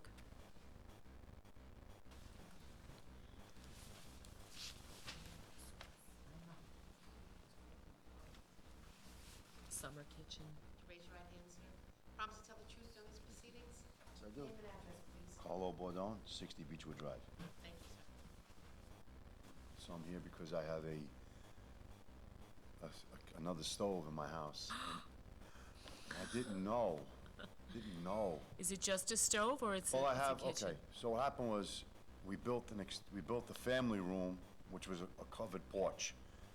My wife and the builder decided to close it, which I wasn't happy about it, but we closed it, because make the wife happy, everybody's happy. So, inside there was already posed to have a pizza oven and a barbecue. So my wife says, why can't we put a stove like this? I can make the sauce, and I can make, the pizza for the sauce. I said, all right, put a stove, make her happy.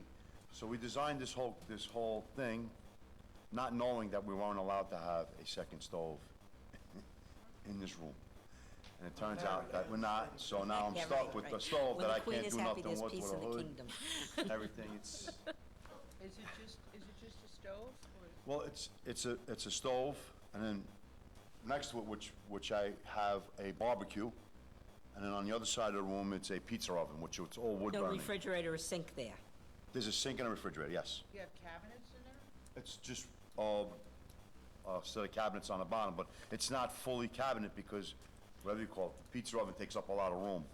And we had to stay a distance from the pizza oven for the cabinets not to catch fire. So this is on the ground level of your home? It's on the ground level of my home. It comes off the breeze room of my home. Okay, what else is on the ground level of your home? I didn't look at your plans. Oh, I have normal kitchen. Are there bedrooms on the ground Yes, level of your home? There's 2 bedrooms on the other side of the house and the garage. So both of your kitchens are on ground level? Yes, ma'am. Okay. So it all meets the underwriter laboratories. I'm sorry? It meets all the requirements, pizza oven. Yeah, everything is done, everything is done proper. It's just that when the building inspector came and he saw a stove, he goes, well, you don't have that on the drawings. I said, well, okay, so I put it on the drawings. And I did, but again, like, when the gas guy came and did the gas inspection, he didn't say, well, you're not supposed to have a stove. He connected the stove. You didn't know. I have to tell you, I haven't seen one of these, I happen to be Italian, Right. and I haven't seen one of these in a long time. We used to call them Italian kitchens. Yeah, you know what? I was against putting the stove. I was against it. I says, I don't want to put a stove because I didn't want that Italian thing. But here we are, I'm Italian, and I have if you look at the kitchen I have that I built in the house, because we renovated this whole Oh, house. beautiful. My kitchen it's, so we didn't do less outside.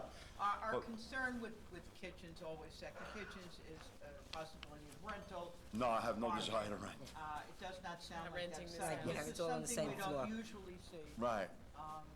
But, you know, the pizza oven kind of makes it legit, so. And the How barbecue. is the pizza, by the way? Awesome. Well, I'm gonna tell you, when we all got stuck home and we couldn't do nothing, I went to the restaurant Depot and I bought a bag of flour, I bought sauce, I bought mozzarella and everything. And there's about 12 houses on my block. So Friday night was pizza night, everybody got pizza. I guess you have no Very problem nice. getting. Yeah, right. Sorry? You have no problem getting consents from your I don't think I would, but again, you know, there's always that, We're just kidding. there's always that one As neighbor. long as you keep making pizza, Yeah, right? All right, any other questions from the board? No, No, it's fine. correspondence? Nassau County Planning Commission recommends local determination. Motion? Decision. Hearing is closed, decision of board will be mailed to you, but the public has 2 weeks to either order their pizza or any concern they have. Thank you very much. Stay safe, everyone.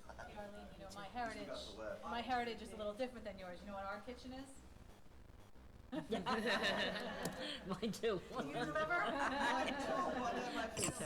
Well, I said the four basic food groups. You remember them from when you were a kid? Chinese. Restaurant, takeout, microwave, and sandwiches. That's And we're on live feed. A lot of people can relate to that, That, yeah. it's all right. Keeps us honest, Lois. It's honest. Next hearing is hearing number 27, appeal number 20-231, Christopher Giovannis, 28 Garfield Road, Glen Head, New York.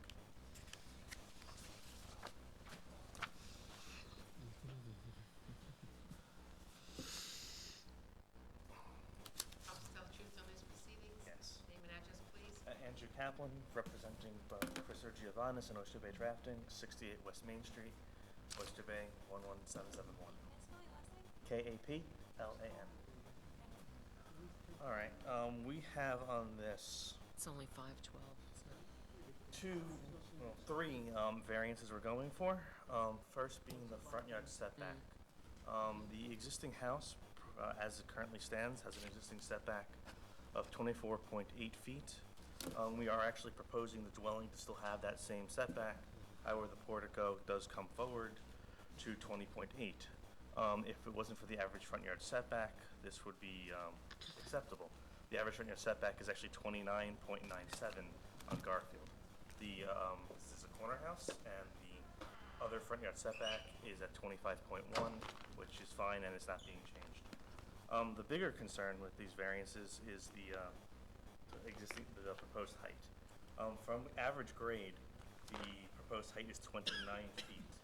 However, because of the grade of this property, it's pretty significant. Going from the front to the back of your property, just from the front of the house to the back of the house, there's almost a 6-foot grade change. So on the front of the house, looking at your front elevation, the house is not taller than 28 feet. However, once you reach the back of your house, because of the walkout cellar and the fact that there's 2 stories, the tallest point is at 33.7 feet. However, being that 29 feet from average grade is usually the calculated zoning, that's the height that we're proposing. As well, to keep this roof not being monstrous because of this grade change, we're proposing a roof pitch of 5 on 12 instead of 6 on 12. If it was a 6 on 12 roof, you'd be adding at least another 18 to 24 inches of roof height to this house. We and would we're not not gonna allow go there. that. And I do not want to deal with that at all. We don't even really like a height variance. Oh, I understand. We tried everything under we could to make this work. Even if we drop the pitch, we're getting close now to like a flat roof kind of feel to this home, and it just wouldn't really condone to the aesthetics of the property. The only time you really see the height being so tall is in your rear yard. Well, we have a complaint from the And I rear do yard have that neighbor. one, yes. The house is set back pretty well into his property. The home itself is 38.6 feet into his property. So, I mean, if you looked at like a lighting study, the only time you might have a severe condition would be like in December when you have a really deep shadow. And even there, the house isn't even as tall as the setback of the property. I don't think the shadows would even cast into their property that directly. Do you have the letter handy? She's the most affected neighbor. Thank you. You're welcome. And I would expect there to be at least be 40 feet between the two houses because of their setback themselves. You're saying there's 40 feet between, I couldn't see the backyard, I was there today. Yeah. I couldn't see how far, It has to be at least probably the setback of that house because Yeah. technically probably I think it's their side yard, how the house is oriented. no, they're back to back. Back to back, okay, I'm sorry. Is there any way you can lower it at all? The only place that could be lowered is if we change the first floor from 9 feet to 8 feet. But this house sits on the existing foundation. The finished first floor is only on the front of the property is only 16 inches from natural grade. This house is almost shackled by its own natural conditions. It could be regraded, but then you lose your walkout cellar. Do you have any consents at all from anybody? I do not know.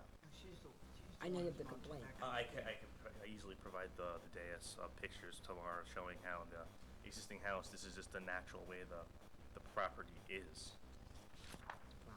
All right, are there any other questions from the board? No. None. Correspondence? Nassau County Planning Commission recommends local determination. In addition to the letter that we just mentioned, motion? Decision. Public hearing is closed. The decision of order be mailed to you. Again, it'll be a 2-week delay. Because Understood. I'm sure, particularly this person or anyone else who may want to have some other input. Right, Thank you. You too, thank you.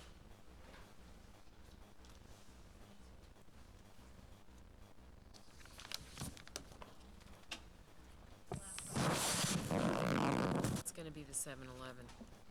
But we have two more, but we have one that hasn't been Did you called. vote? Did I vote? Did you just vote? We have,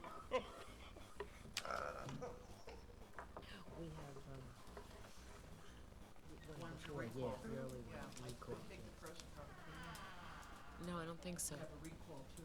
I'll call it before 7-Eleven. yeah. Next hearing is hearing number 28, appeal number 20-232, Felix Gianamia, 211 North Cedar Street, North Massapequa.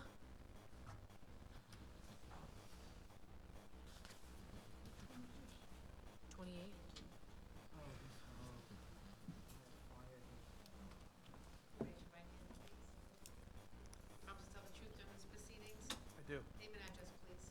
Jeffrey Leonard, architect, 12 Lewis Street, Setauket, New York, 11733. Was anyone hurt in the fire? No. I went by there, really. Yeah, it was a bad fire, but nobody was hurt, thank God.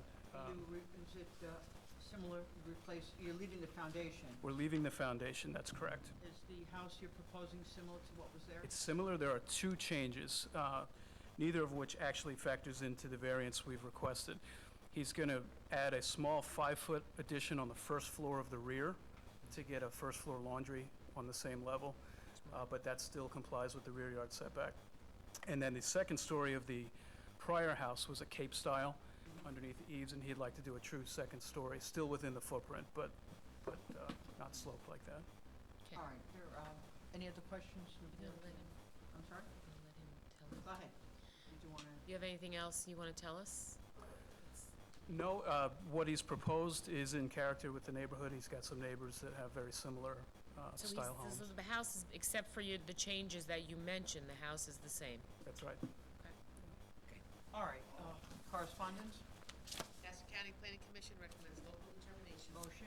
Decision. Public hearing is closed. Decision of order be mailed to you. Again, it'll be a 2-week delay for the public to be heard. Thank you. Thank you. Thank you. Be safe. Okay.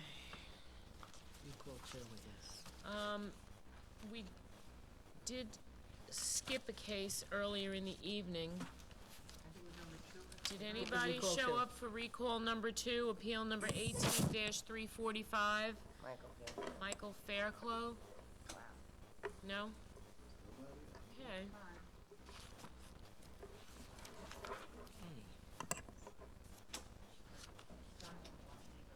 I'm sorry? Oh, absolutely. All We're right. just going to take because I think this might be a little lengthy, so we usually break about 9 o'clock. All right, just stretch your legs. Okay. Sorry. Yeah. Oh, so there's no reserved calendar tonight. Yeah, there is. I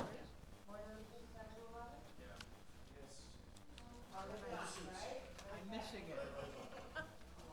Hearing number 11. Hearing number 11. Let me see your thing.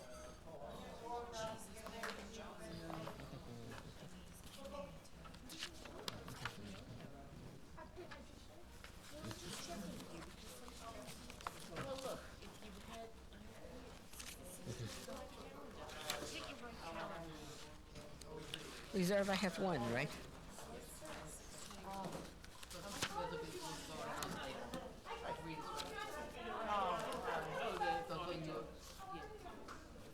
Do we need we don't need Kathy for that? I beg your pardon? We don't need Kathy for it? No, here's these two.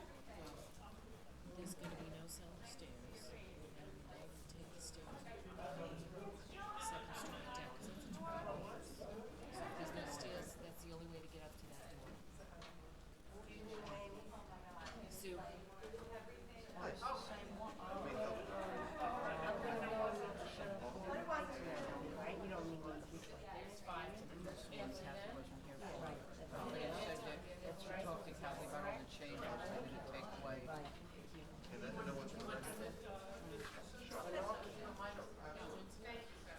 My daughter's wedding, and when my daughter got married, I didn't have to. That's awesome.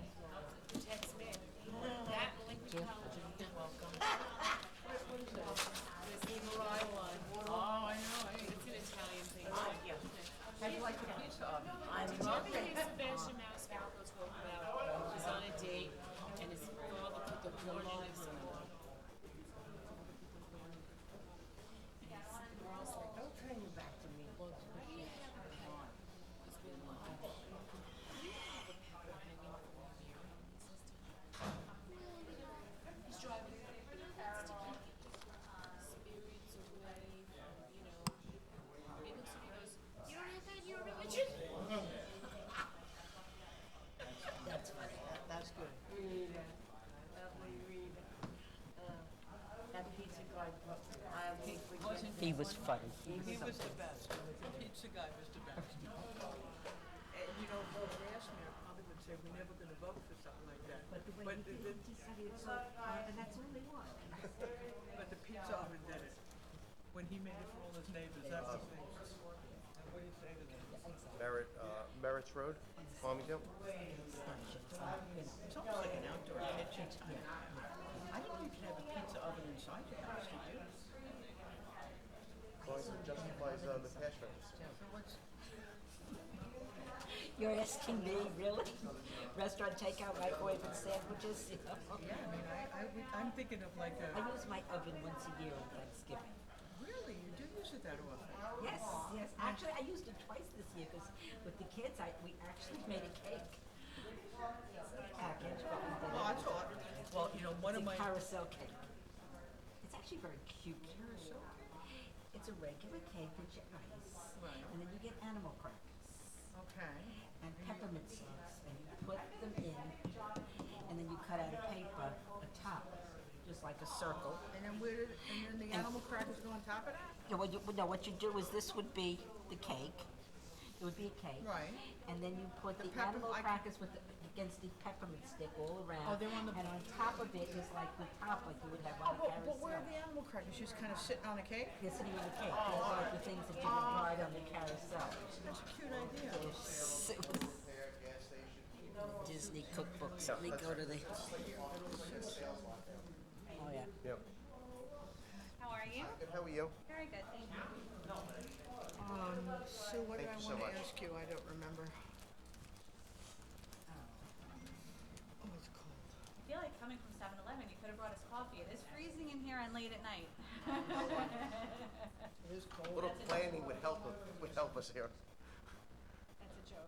We shouldn't make jokes about soliciting. For more applicants. Yeah, it's coffee. And you're live. I'm joking. We know. For the streaming, for those at home. I can't vouch for my own sense of humor. I know.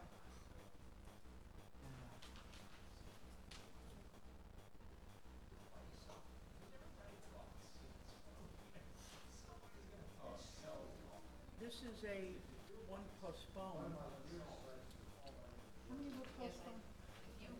we give, Those both ones at Eastland Estates, I'm sorry? the Eastland Estates, the two that are postponed tonight, Yeah, where are they? Yeah. numbers, I think it's 5 and 6. I must have put it down here. And this one was postponed too, right? No, that's what Oh, we that's, have now. oh, that's one we didn't. Oh, that was all over. Got it. No, I got it here. All right, I think I put them, oh, here, no, that's reserved. If you guys could put them, here they are. And this one, they didn't show Number up. 5 and number 6. Do you want this one as a recall? If you could put them into your packets for next week, please. Thank you. Do that. Yeah. The number 5 and 6, I don't wanna knock you down, seal off the packets and next week. So you're gonna hear the next week. Thank you very much.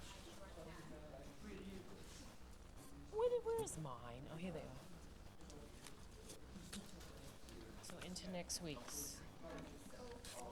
I know. My nose is cold. Can't help you, so that's that. This is last week. I'm gonna do that next. Oh, my goodness gracious. All those.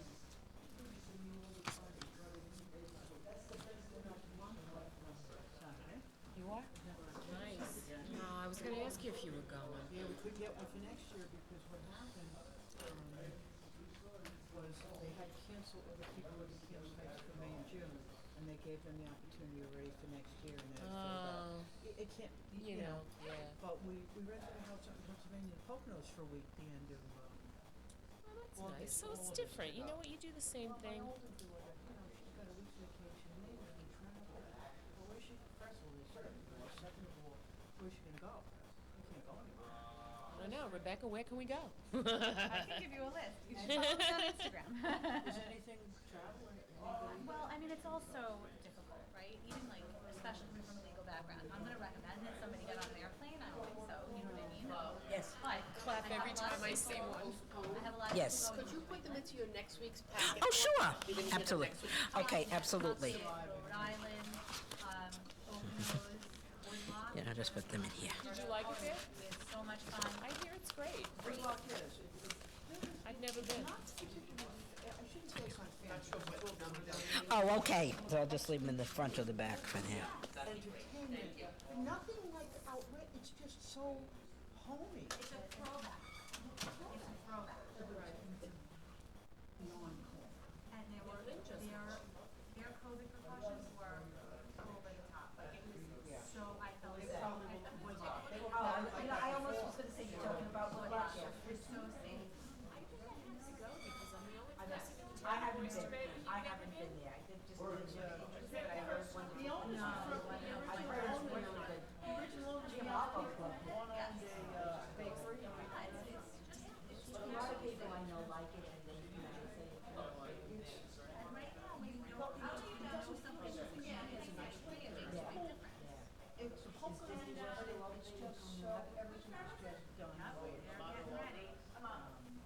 It's just, nothing special, but it's just, I was just saying to Marlene, it's just tough, you know, people, I wanna help people to go places, but I also, no, I don't wanna advise somebody and then God forbid something bad happens.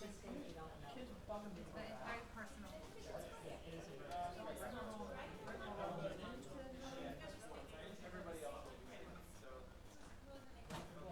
Kelsey said it's sweet.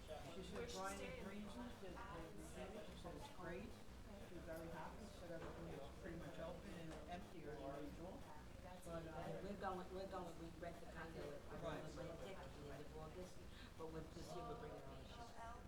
I brought my own sheets to her lab. We were in a house, rented a house, but and it's not that I didn't think it was clean, it's just, I don't know, Yeah. it's just comfort, it's just, you know, my brain right now, but I'll tell you, even like the remote control, they had it in a Ziploc bag. oh, there, yeah. It was like I've heard they're everything was- excellent. They always were with everything. Okay. Trash can?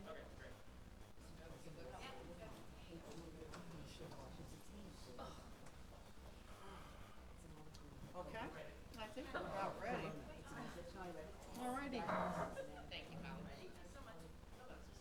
Okay, everybody good? Okay. Very stupid. All right. On. Get to next hearing is holdover number 1, appeal number 19-339, 436F Realty LLC, 7-Eleven Inc., 209 Merritts Road, Farmingdale.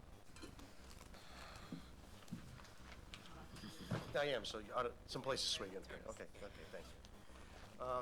Good evening, Madam Chairwoman, honorable members of this board. My name is Alfred Alamato, Amato Law Group, 666 Old Country Road, Garden City, New York, representing the applicant this evening, 7-Eleven Inc. and 436F Realty LLC, in connection with a 24-hour proposed retail convenience store at 209 Merritts Road, South Farmingdale. What I would like to note right off the bat is that the proposed convenience store is permitted as of right. It's a permitted retail use within the underlying GB business district.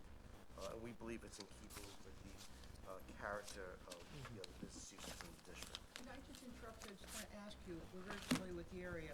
Are they removing the semi-gas station that's there? Yes. Okay, Yeah, because so that's this kind of is- like a used car lot thing?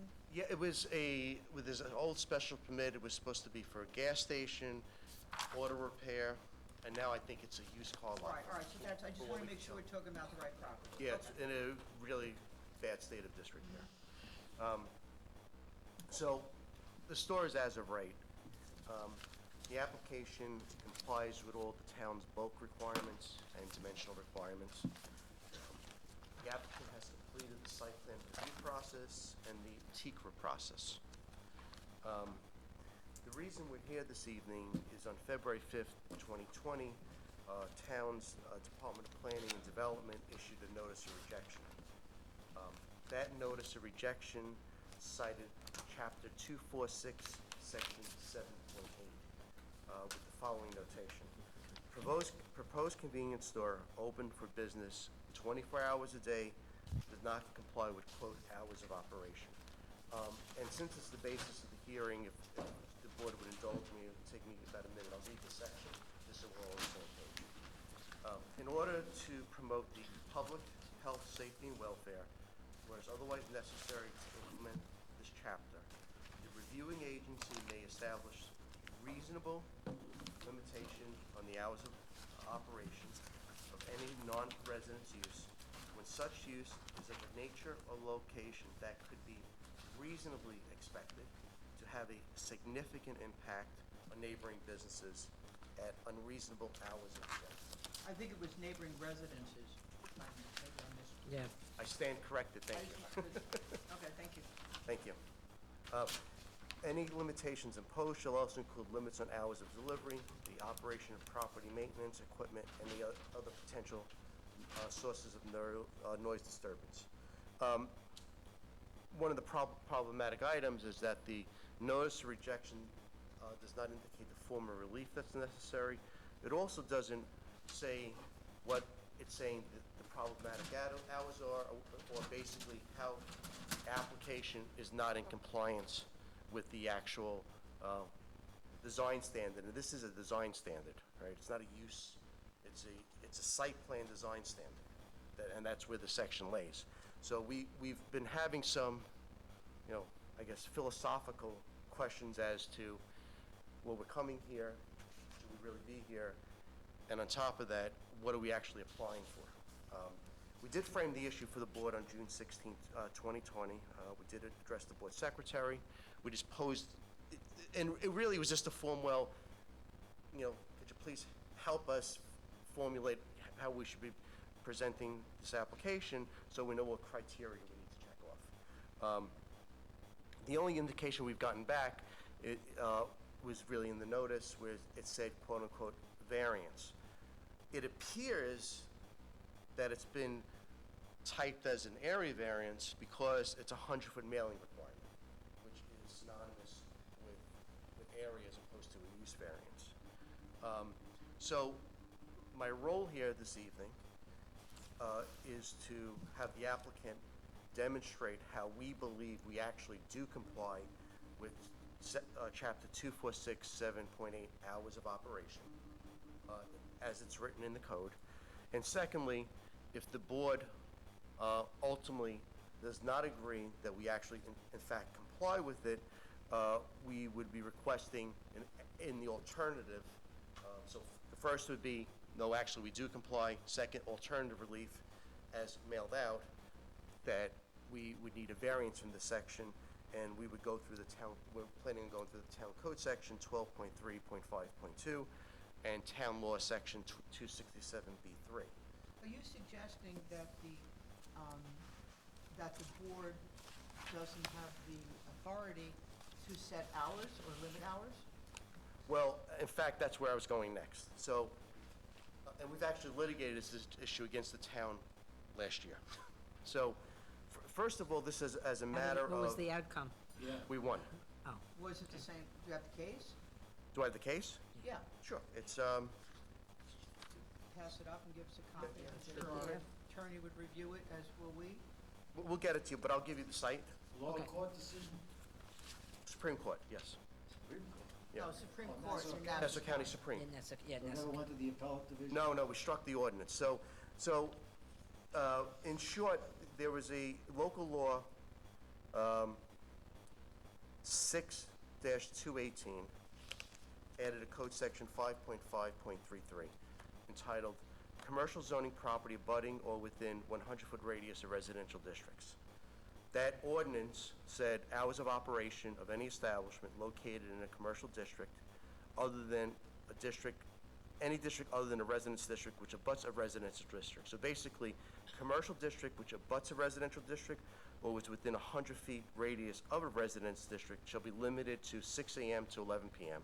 for hours of operation. Where was this? Pardon me? Where was that property? No, that was a townwide ordinance. In the town of Oyster Bay? Town of Oyster Bay. Okay. So it was passed in 2018, basically to restrict hours, which would have applied to us. So it would apply to any commercial use in the town. And that actually was our first notice of rejection, which we applied to this board for relief for. But then we respectfully requested, and the board granted us an adjournment of the actual hearing.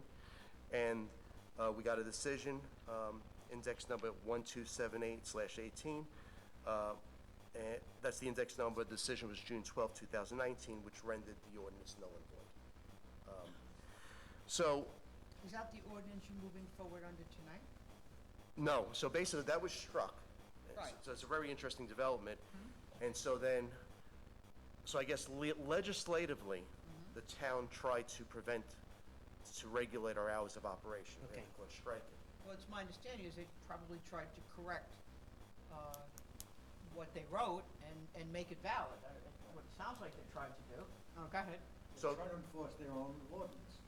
well, I don't know, because we Well, struck. that's what it appears to be. I might Okay, don't so, have personal knowledge. so we struck the ordinance, and now this is an appearance to administratively control hours of operation as opposed to legislatively control hours of operation. But this is a case that is in a direct conflict with state law. Since 7-Eleven will maintain a liquor license, and that liquor license is regulated by the state's alcohol beverage and control law. Okay, it's a direct head-on collision. The state preempts the hours of regulation of a retail store that sells alcohol. That's just not the town of Oyster Bay. That's across the board. So, and there's been a good amount of... But they regulate bars, and they say they have to close at a certain time, don't they? Well, the town may do that, but you're No, not I'm talking allowed... about the state.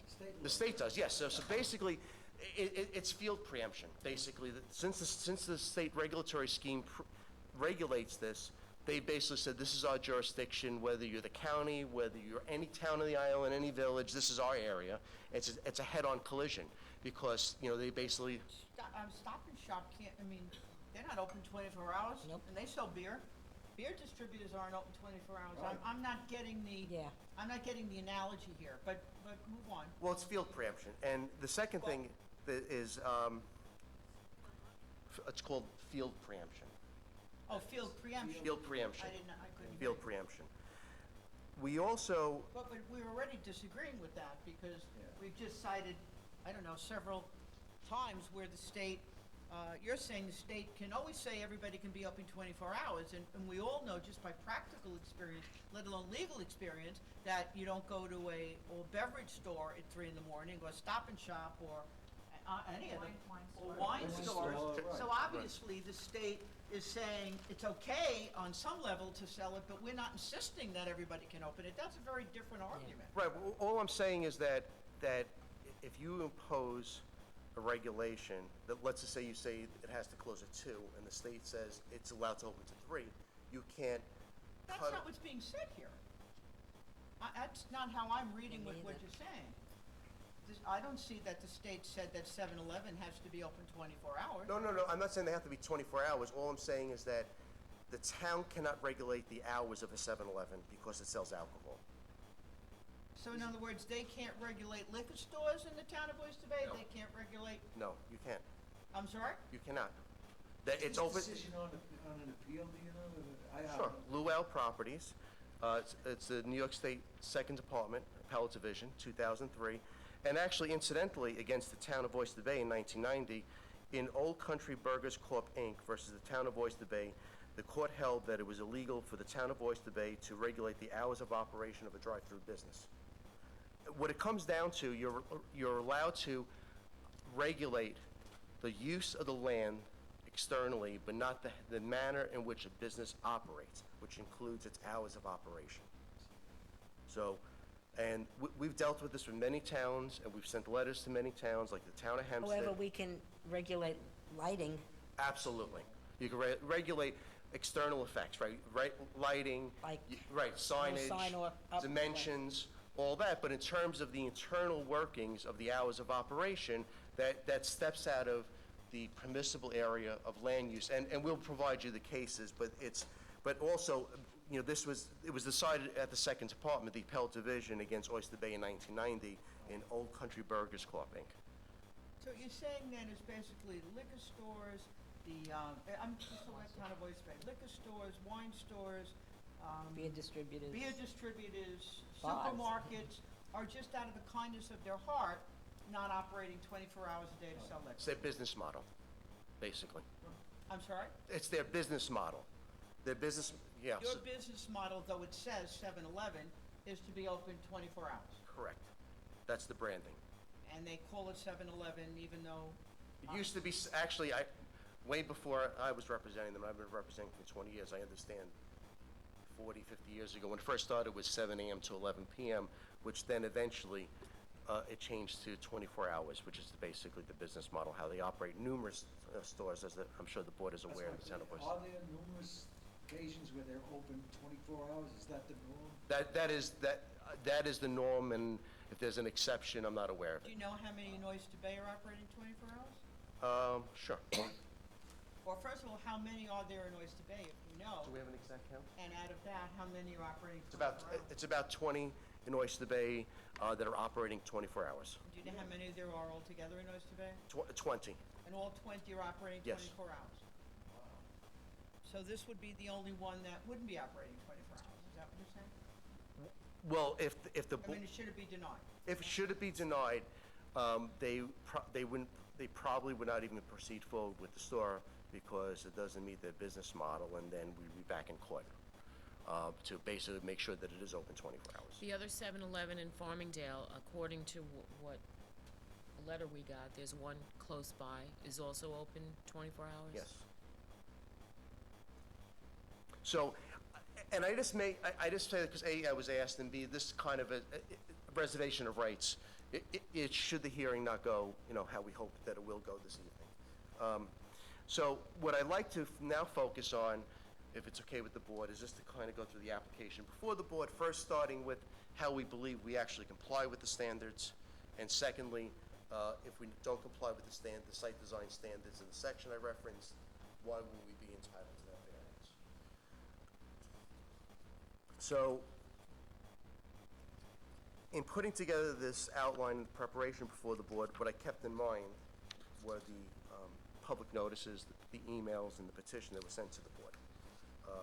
So the generalized concerns of the community, and I'm just kind of bulking them all together to delineate them, is potential for crime, increased traffic, Current site is a dump, which actually probably favors our application to improve it. Potential effect on property values, noise, and lighting to the extent that it would come off the site. We believe the site was carefully designed, keeping in mind exactly where it's located, and I'd like to go through that with the board because I think that will address a number of the residents' concerns.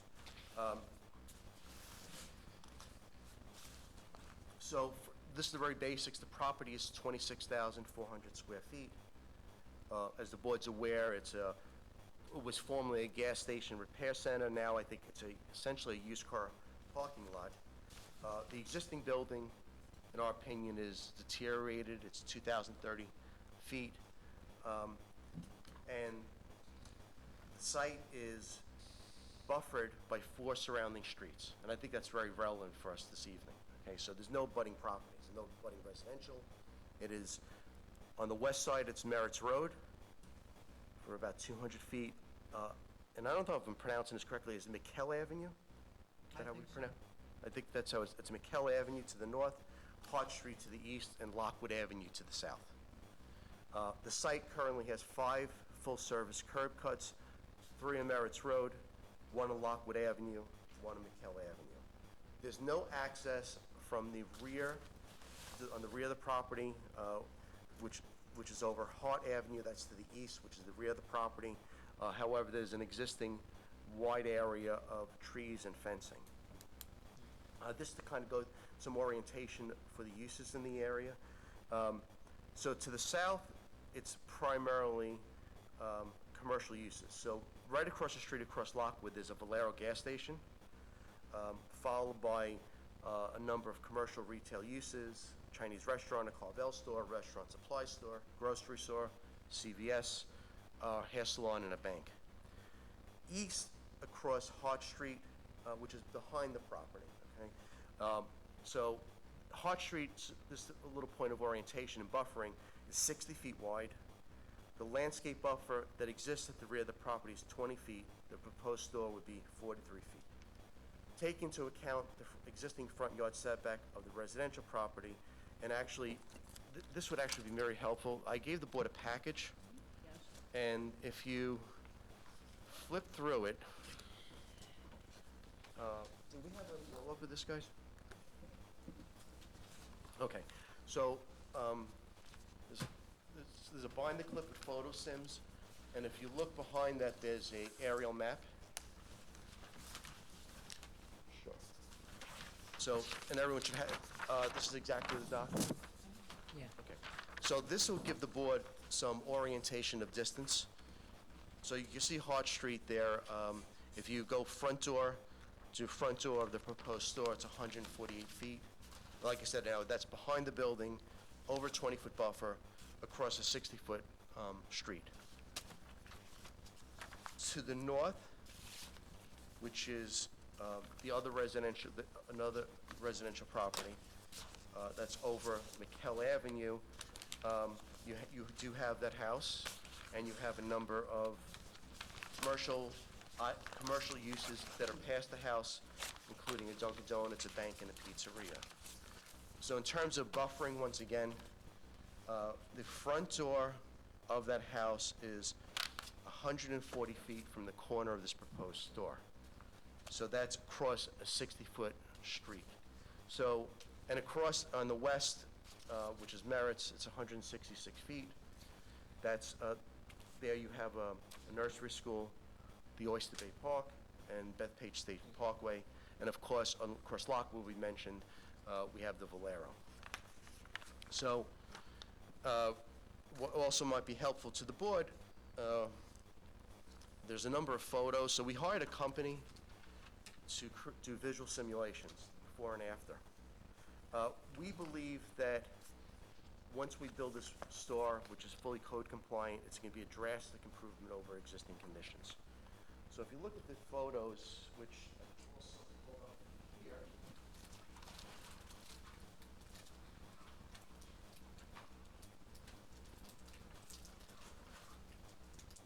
So you see the existing site, you have a photo right in front of you, and as you can see, you have a 2,000 square foot old building, used car parking lot basically, no vegetation,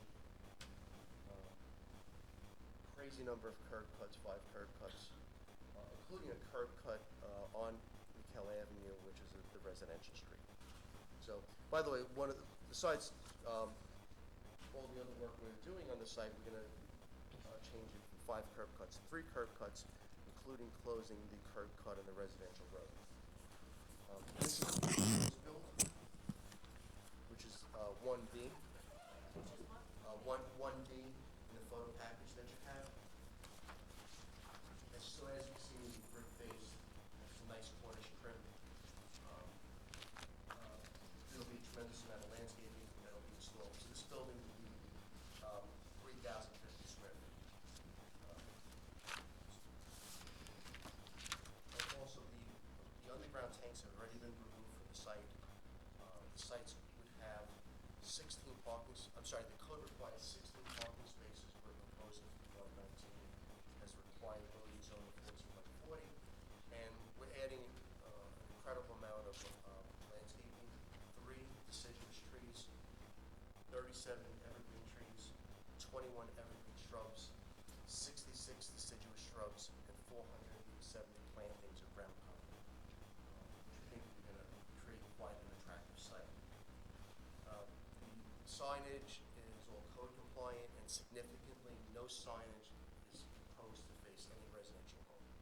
So to the north and to the rear, there will be no signage facing them. There will be 2 wall signs and a monument sign that's in the far corner, which is right by the banner. So we have 2 angles to board to the mansion. So the first one was picking up, as you can see, looking south towards the Valero.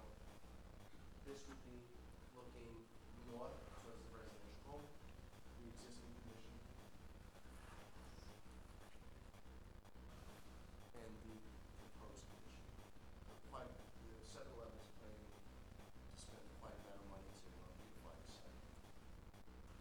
So there's gonna be no ingress or egress from the rear of this building? None from the rear of the building and none on Michelle Avenue. It'll only be, so Michelle Avenue is gonna be closed. Lockwood, which is by the Valero, is gonna be moved from the corner to the rear, just to get more distance from the corner of the property. We have traffic engineers that explain that's a safety standard. And on Merritt's Road, it's gonna go from 3 curb cuts down to 2.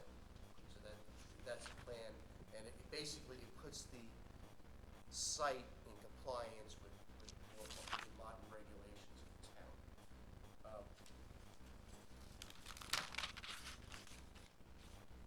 So that was the setup, right? So one, what we're building, what we're planning on doing, and now I'd like to explain why I think we comply with the code section. So overall, there's a code section 246-5.5.1.2.6. It states the purpose of the general business district, which we think we are compliant with. It's for attractive development of retail, office, and service business uses with adequate automobile access and off-street parking and loading facilities in appropriate locations along major commercial arteries. Therefore, we believe that this store, as being located in the general business district, is encouraged to be a principal use in this district. We believe that it's going to fit the aesthetic character of the area and along with the general business uses of Merritt's Road. I mean, it's a mixed-use area, right? So you have the park, you have a number of retail uses, you have some residential, you have a Valero, a Dunkin' Donuts down the road. So we believe we're in keeping with the character of the community. So just to get back into our section 7.8, so public health, safety, welfare. This design standard is establishment, if necessary, of reasonable hours on the hours of operation that can be reasonably expected to have a significant impact on neighboring residences. We believe, based upon design, based upon buffering, that we will not have impact on the residential neighbors. I mean, the closest home is 140 feet way, behind buffering and across streets. First, also, we think obviously this will serve the community, especially during COVID. I think we've seen these stores acting as small convenience store, small grocery stores. That, you know, small amounts of medication, needs for for moms and dads, you know, for children, diapers and such. And we believe that those needs will be serviced by here, and they will not be outweighed by any detriments to this bill. And that'll get us later to the variance standards. I don't know that there's any objection to the 7-Eleven going there. Yeah, As there's a not- whole, yeah, am I correct? exactly. I mean, I don't know that the facility is in question. Yeah. I think the hours are the question. Right, so let's take a look at the hours. So what happens? Just hold 1 second, I just don't want to get this clear in my own mind.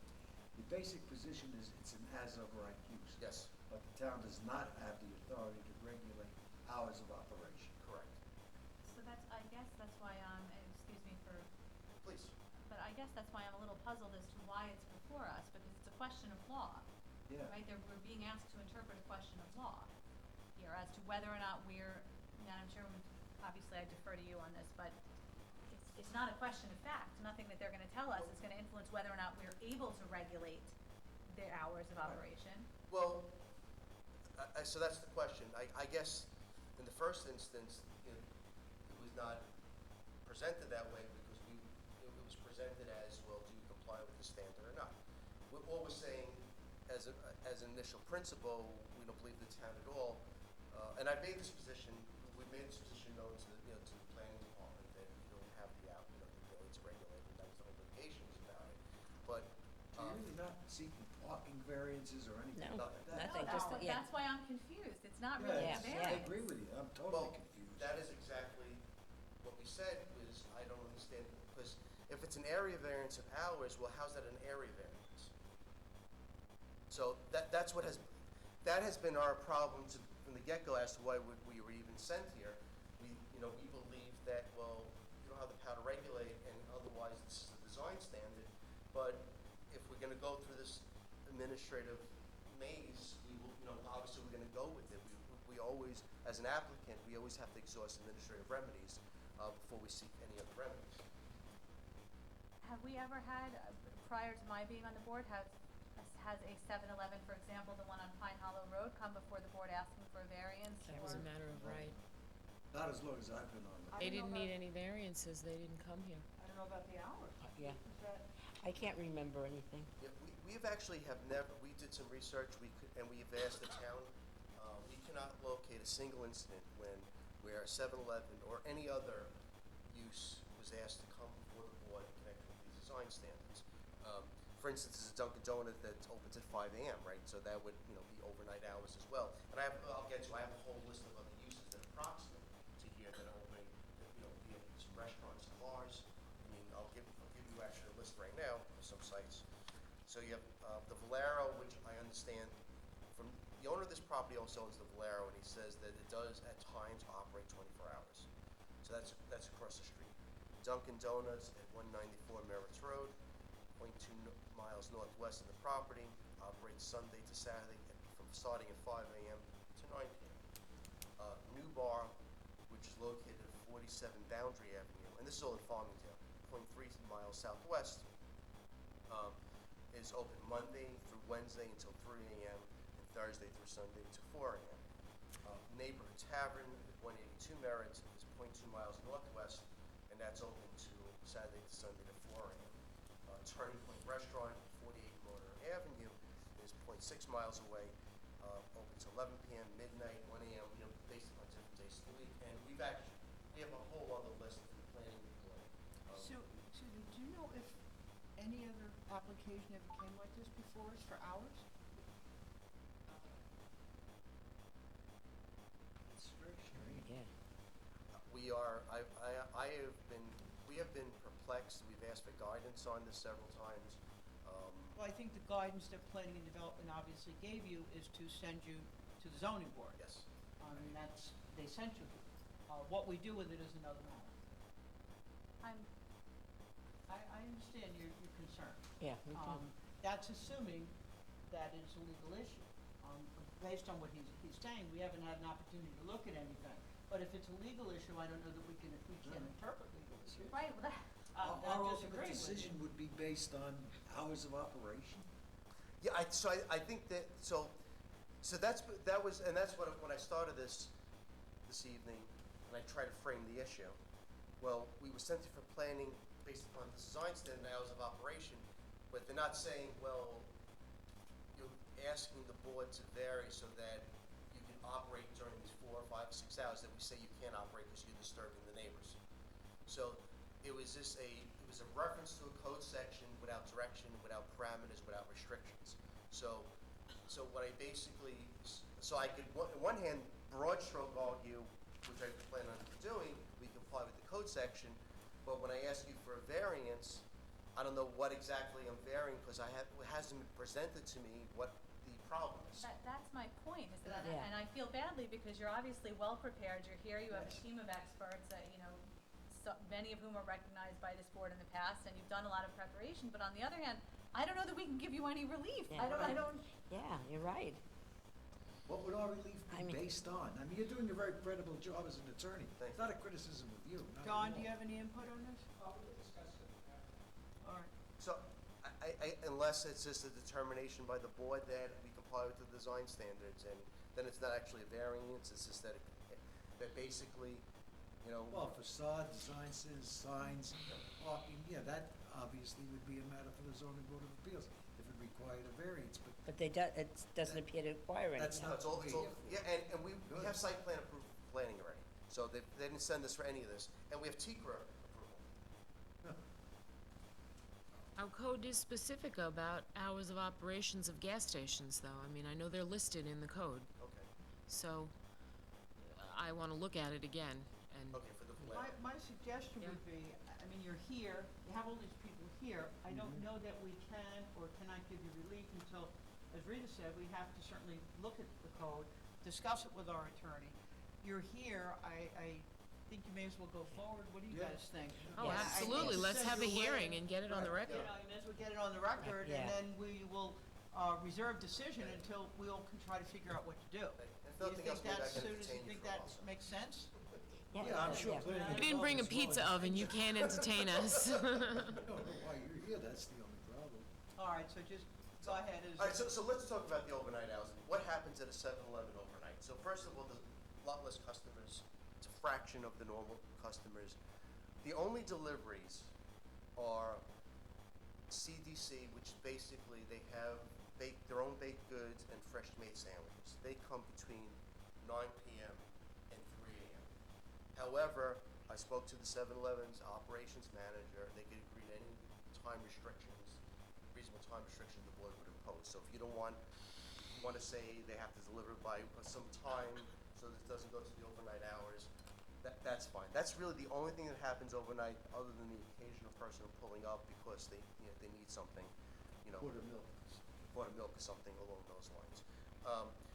The rest of the deliveries are all But are during. you conceding that we can determine delivery hours?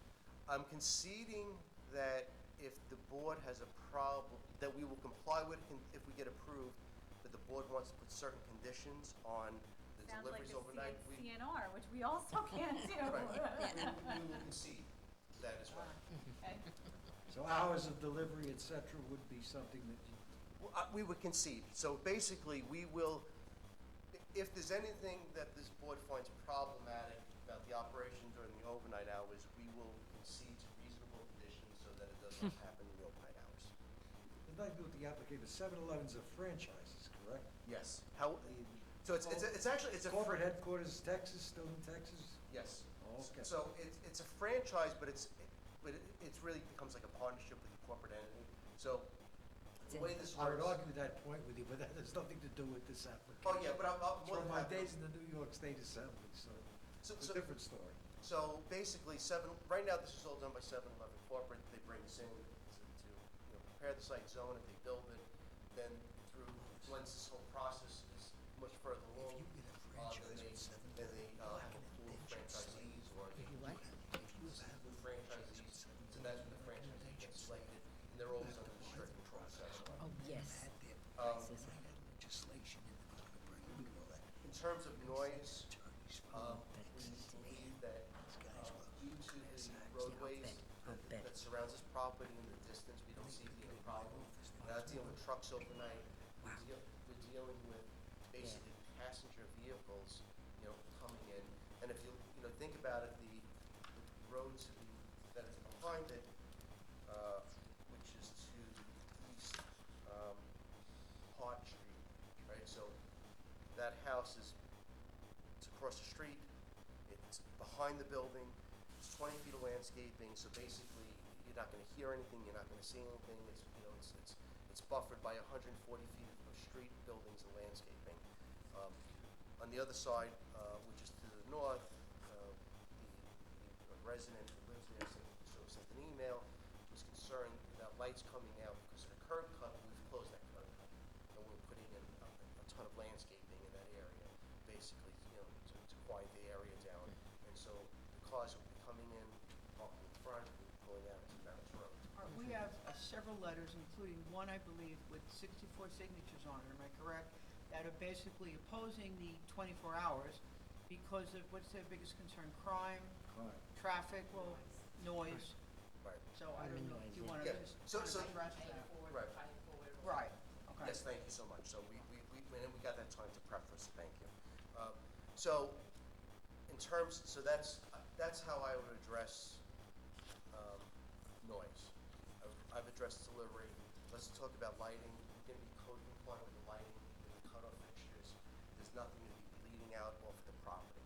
Plus it's gonna be contained also by the buildings and landscaping, so, we will be site plan code compliant with the lighting, nothing will be. Can that big sign be seen from the residence area?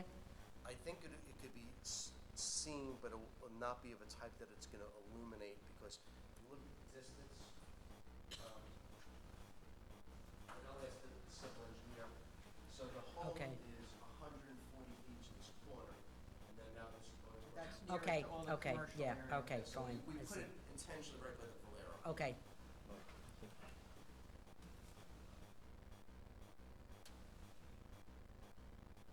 And as I said, none of the other advertising signs will be facing, Yeah. all signs will be on Barrett Road, and a small one block.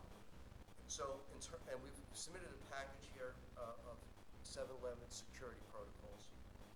It's called the Crime Deterrence Program. They take very seriously security procedures in terms of the customers, the employees. That's what matters, not the money that's in the store.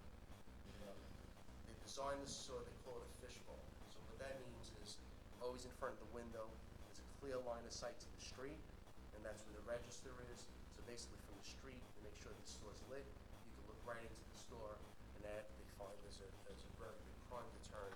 And on top of that, besides it being well lit, it's packed with cameras, right? So, and I think they save them for like 6 months, the footage. Also, they have time access safes. They don't keep more than $50 in the register during the day, no more than 30 at night. Once they hit over a certain amount, they drop it in the safe, and you only can open up the safe and get anything out of it based upon some certain times of day. Certain times of day. So as I spoke about, we believe that this is in keeping with the character, the proximate area of this property. I mentioned the Valero gas before, Dunkin' Donuts, New Bar, Nature Tavern, Turn Restaurant, if I want to get rid of all that. Like to go. Nothing in that immediate area, I mean, I'm very, very familiar with the area, within a half a mile is open 24 hours, am I correct? Let me check. I think within a half a mile you are accurate. I think the closest we come is the 0.2 miles, the neighborhood tavern's open to 4 a.m. And New Bar is open to 3 a.m. and 4 a.m.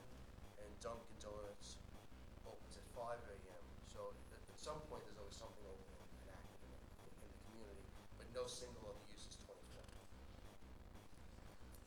I'd like to go through a little bit of the tedious task of this, walking us through the area variance standards, if you don't mind. So, board is much more aware than probably I am of the balancing test of benefits to the applicant, weighed against detriment to the community, health, safety, and welfare. We believe that the benefits clearly outweigh any detriments here.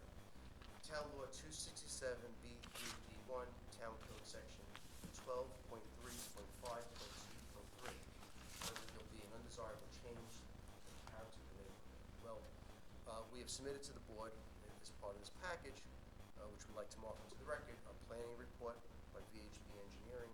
We have a representative from VHB Engineering, and we also have a real estate impact report, a lack of impact prepared by Michael Lynch, that says that basically that there's not going to be a detrimental effect on the values of the property in the area, and also demonstrate that this proposed site will be in character with mixed uses in the immediate vicinity. Second test factor, 267B3B2, Town Code Section 12.3.5.2.4. Whether the benefits sought by the applicant can be achieved by some method feasible other than a variance. What I pro-offer to the board is that this is 7-Eleven's brand. They operate 24 hours, so if a variance is in fact necessary as interpreted by this board, then you say it's a matter of necessity, then you can't need a variance. 267B3, and Town Code 12.3.5.2.1. How substantial is the variance in relation to the requirement? You have a commercial use there right now. We're replacing with another commercial use permitted as of right. As I look at the gallons of the surrounding uses, they are opening in the overnight hours, so we offer that the variance would be minimal. Next, test factor 4, 267B3B4, Town Code Section 12.3.5.2.2. Whether an adverse effect or impact be created on the physical and environmental conditions in the neighborhood district. So let's talk about what we're doing. We're putting in a new building, new paving, new landscaping, new lighting, none of which will reach the residential homes. There'll be no more maintenance vehicles, no more repair shop signs, no more cars waiting to be repaired or waiting to be sold. We're eliminating 2 curb cuts, one on Shell Avenue, which is across from the residential home, and we are repositioning the curb cut by Valero on Lockwood, and then 3 curb cuts on Meritz Road are going to be reduced down to 2.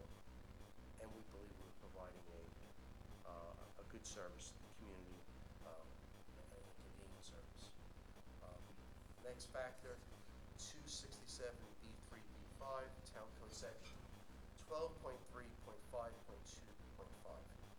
Whether the hardship or difficulty claimed as a ground for variance has been has been created by the owner or predecessor in tile. Other words, has it been self-created? 7-Eleven for decades has operated as a 24-hour use, so we don't believe this is self-created. And as the board has just mentioned, we actually think it's based upon planning's interpretation of 246-7.8, which has created the necessity if there's a variance required, because we've never seen that interpretation before. I'm sorry, you could present us with the interpretation. We've never seen this interpretation before where a overnight use would be required to come to this board for relief. And finally, 267B3B, Town Code Section 12.3.5.2.6, whether the board will grant the minimum necessary variance for relief. We believe since we're a 24-hour use, we would be asking for the minimum necessary. In sum, we believe that granting this variance will benefit the applicant and will not have a significant impact upon neighboring residences. So I submitted to the board a number of items. Maybe I could go through that and I'll explain to you who prepared each item, and they're all in attendance. I'd like each to say some words. So I would ask Madam Chairwoman if these items could be marked into the record, please. Absolutely. So the first one's the Planning and zoning report by VHB Engineering. That was prepared by John Ellsworth, who's in attendance. What that report does, it analyzes the consistency of the proposed store with, among other things, the character of this mixed-use community in compliance with Code Section 246, 7.8. And also, if the board determines that a variance is required, Mr. Ellsworth goes through the variance standards and how the board has, how the applicant has met the variance standards. Number 2 is an appraisal affidavit by Lynch Appraisal dated July 9, 2020. Mr. Lynch is in attendance. This details that the proposed 24-hour use will not have a detrimental impact to the surrounding community and surrounding home values, and that this proposed use is in keeping with the general character of the neighborhood. We have a traffic impact study prepared by Stonefield Engineering. Zachary Chaplin is here. He is a professional engineer with Stonefield. Andrew Villari's here, who's a New York State licensed engineer as well, and he prepared a traffic impact study demonstrating that this proposed site will not have a detrimental impact upon traffic in the surrounding area. I also have in attendance Zachary Chaplin, who actually prepared the site plans. He's a Stonefield Engineering, and he's the first person I'll be calling to speak. Number 4, photo simulations prepared by Michael Baradesco Studios. So those are the photo simulations and existing photos I showed to the board, and the simulations I showed. Number 5 is the residential buffer exhibit by Stonefield Engineering. That's the aerial we went through to show the distances. Number 6 is the crime deterrence program by 7-Eleven. Those are the facts that I went through, the fishbowl effect and such. We have the brochure directly from 7-Eleven. Then this for the history of the site, we have a few other items. Copy of our firm's letter to planning dated October 1, 2019. The notice of rejection from planning, February 5th, 2020. Our letter to this board, February 21, 2020. Our letter to this board, June 16, 2020. And then finally, an application timeline prepared by our office, so you don't have to listen to me talk anymore. What exhibit was the denial letter? I just wanted to look at it. Sure, it's number 8, but I don't think they're actually numbered. So it's number 8 here, notice of rejection, the cover letter. So it'd be part of the small binder clip that's in the back. So let's flip through. If the board doesn't have any direct questions, I'd like to just have my experts say some words. That'll be okay? Sure. Anyone have any questions? No. Zach? No, my only question would be, do you have any idea the number of incidents that have occurred at 7-Elevens in wee hours of the morning? I'm Any sorry? criminal activity? I'm not aware of any. Look, I'm sure, like any other place that has money, that there are from time to time that it's incident, but I don't have any incidents reports. I did ask, I did ask the operations manager this afternoon, listen, is there anything we need to be aware of? We believe in being transparent, like, as you can see Oh, I'm tonight. sure you would we- welcome that. Yeah, so basically, we would just, we just want to know everything up front, and we want to address everything up front. He's not aware of any measurable instances in the setting. Holly, you okay? All right.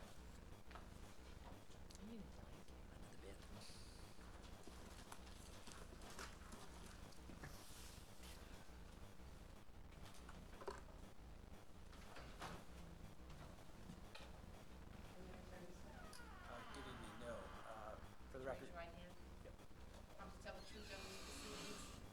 I do. Name and address, please, for the record. Sure. Also, when she's ready, okay? See, Sorry. the podium is not being cleaned in between now.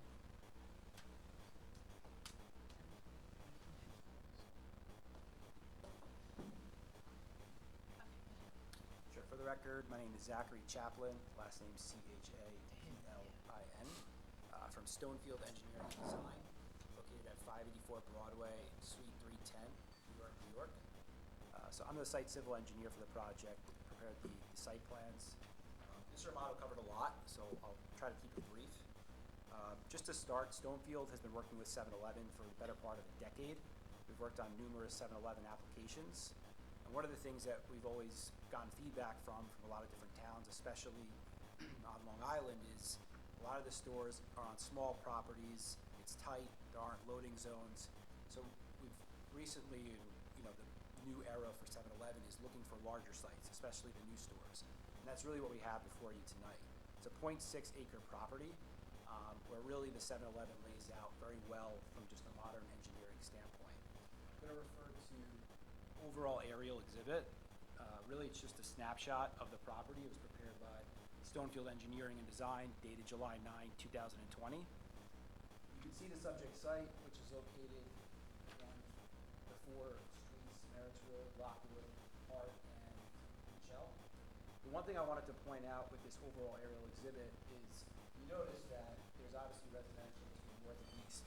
So one of the first things we wanted to do when we designed the site was we wanted to make note of that and really cater this site to the fact that there are residential areas nearby.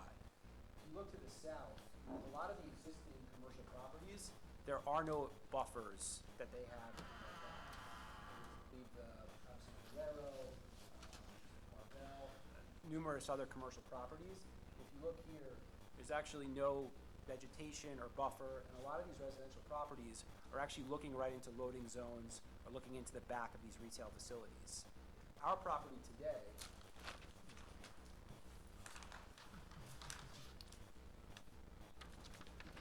just going to refer to, this is labeled aerial exhibit, also prepared by Stonefield Engineering and Design, dated July 9, 2020.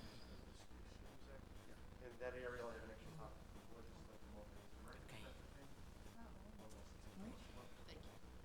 So Scott Byrne.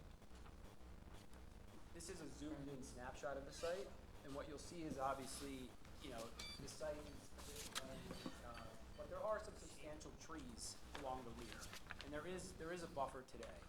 So one of the first things we did was we wanted to protect that buffer and enhance it, and make it better.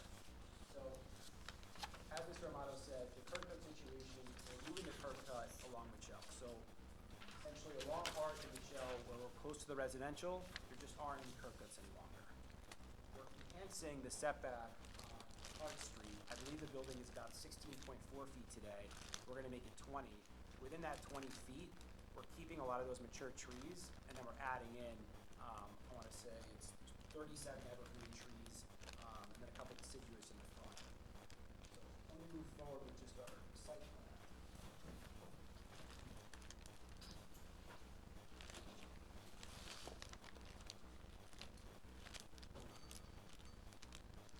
So this is just a rendered site plan. I believe this was also submitted within your packet. And it's just a colorized version of the site plan enhanced with landscaping. Again, proposed as a 3,065 square foot retail store, 7-Eleven.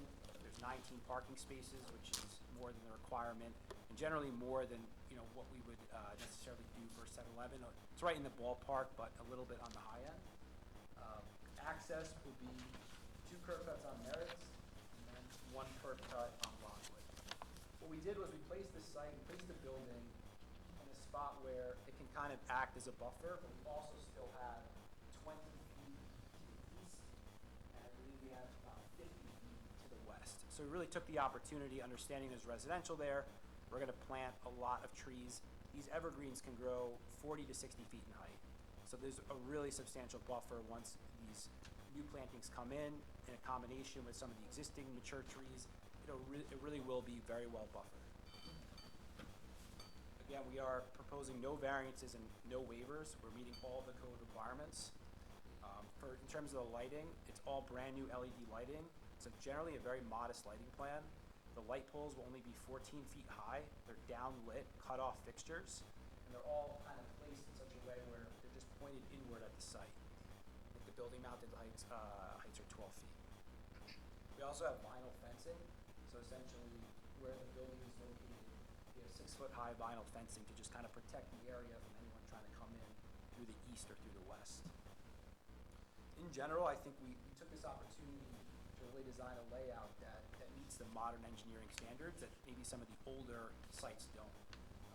Sufficient drive aisle widths, parking space dimensions, there's an actual loading zone, trash pickup, and there's really great site maneuverability.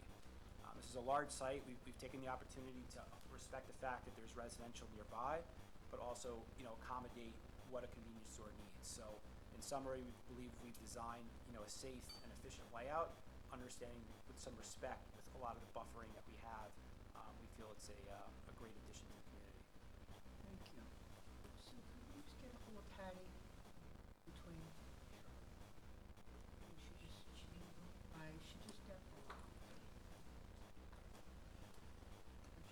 wiggle your fingers a little, Yeah.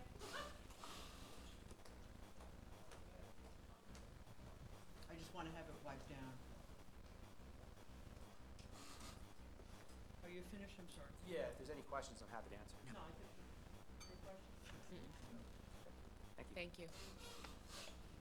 Just wait one second. Trying to- We're trying to keep the podium Trying to be clean. as, Proactive as we can be.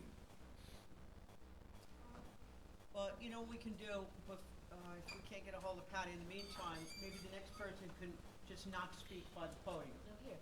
Or you have some? The wipes over there, this place. Oh, yeah, there you go. Oh, all right. I got spray, I got wipes. I have it.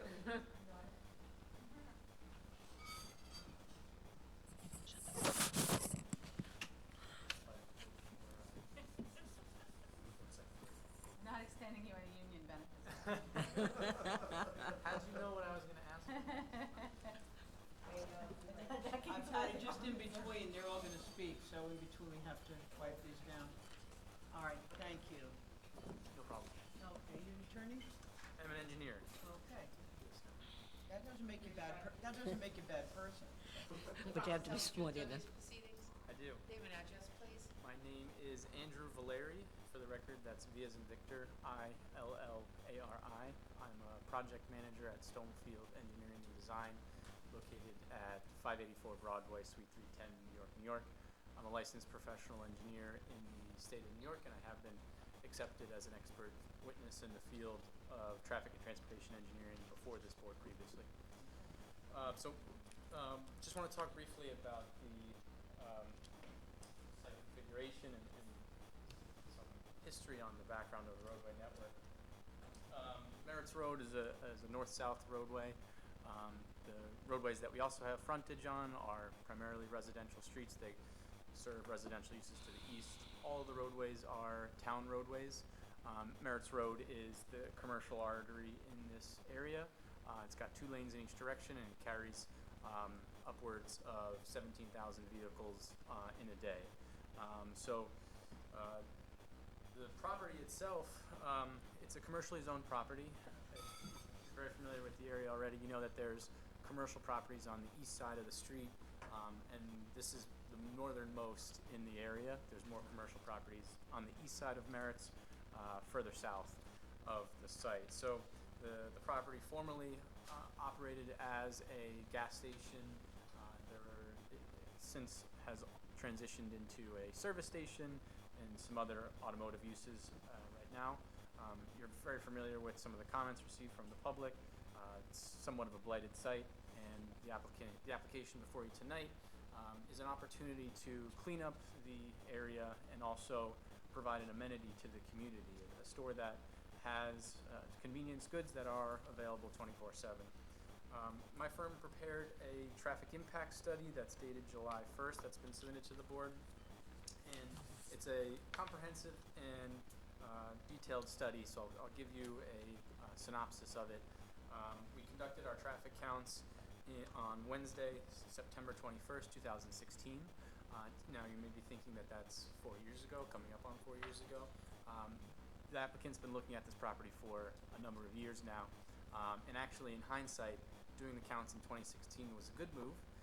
If we were to do traffic counts now, we wouldn't really be able to do ourselves any justice there. So in taking those counts from 2016, we did traffic counts at Merritt's Road, at Lockwood, and also at Michelle, and we looked at how many cars are going through the intersection, who's making turns, and things like that. We looked at the percentage of heavy vehicles, all in accordance with industry standards on how to conduct a transportation impact analysis. What we do from the existing condition is we grow that to a future year. In this case, we grew it to 2022. So we grew traffic counts from 2016, 6 years, by 1%, which is a number that comes from New York State DOT. It's quite a conservative number because they monitor traffic continuously, and there's actually somewhat of a negligible traffic increase in the area over the years. So what we did was we took the 2016 counts, grew them to 2022 to account for any changes in residential, any projects that may be approved in the area. We also checked in with the town planning department to see if there's any other commercial applications that we should be aware of in the immediate site vicinity. There's nothing that would significantly impact traffic volumes in the area. And then going one step further, we look at 2022, the future build year, with the project. And to account for how much traffic the site will generate, we use the industry standard Institute of Transportation Engineers trip generation manual. We look at how much traffic a 7-Eleven of this size could generate. And what's important to keep in mind is the type of use you have here. It's a convenience store. This may sound obvious, but 7-Eleven looks for locations that are easy for people to get to. Commonly, people are going to a 7-Eleven on their way to work, on their way home from work. You may be going northbound on Merritt's Road today. You live south of the site. You could stop at this site in the future on your way to work as you're going north on Merritt's Road. You simply pull in, get your cup of coffee, get your newspaper, and then you pull out and you keep going the same direction that you were going. Regardless of if the 7-Eleven was there or not, that car is going north on Merritt's Road. So this is the concept in the industry is called pass-by traffic. And it's recognized that the majority of site-generated traffic from convenience stores are pass-by, meaning that they're not new trips. A new trip would be someone that's going to get the quart of milk. They need the quart of milk, they go from their home to get the milk, and then they go back to where they came from. A pass-by trip is someone that's already there, so there's not a significant increase in traffic volumes in the corridor. There's industry standard studies that say that up to 78% of site-generated activity could be pass-by related. So when you look at what is the impact of this project, really what it looks to do is serve the community, and it serves the motoring population on Merritt's Road today. Wrapping it all up, we prepared a level of service analysis, basically a report card for how the intersections all operate, how the driveways will all operate. When you compare the future without the project and the future with the project, that comparison tells you if there's an impact associated with the project. And what we found with this project is that there is no discernible difference between operating conditions with and without the project. Therefore, we get to our conclusion of there's no significant adverse impact associated with the project. One other thing I'd like to point out is that the site is commercially zoned. It's in the general business zone. There's many comments from the public about increased traffic volumes. The site currently is is a partially vacant site. There are a number of uses there that aren't too good to look at.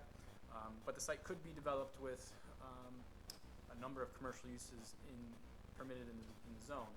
You could have a restaurant, you could have an office, you could have general services, you could have fast food if you do a multi-tenant building. So there's many other things that could be here that are going to generate traffic.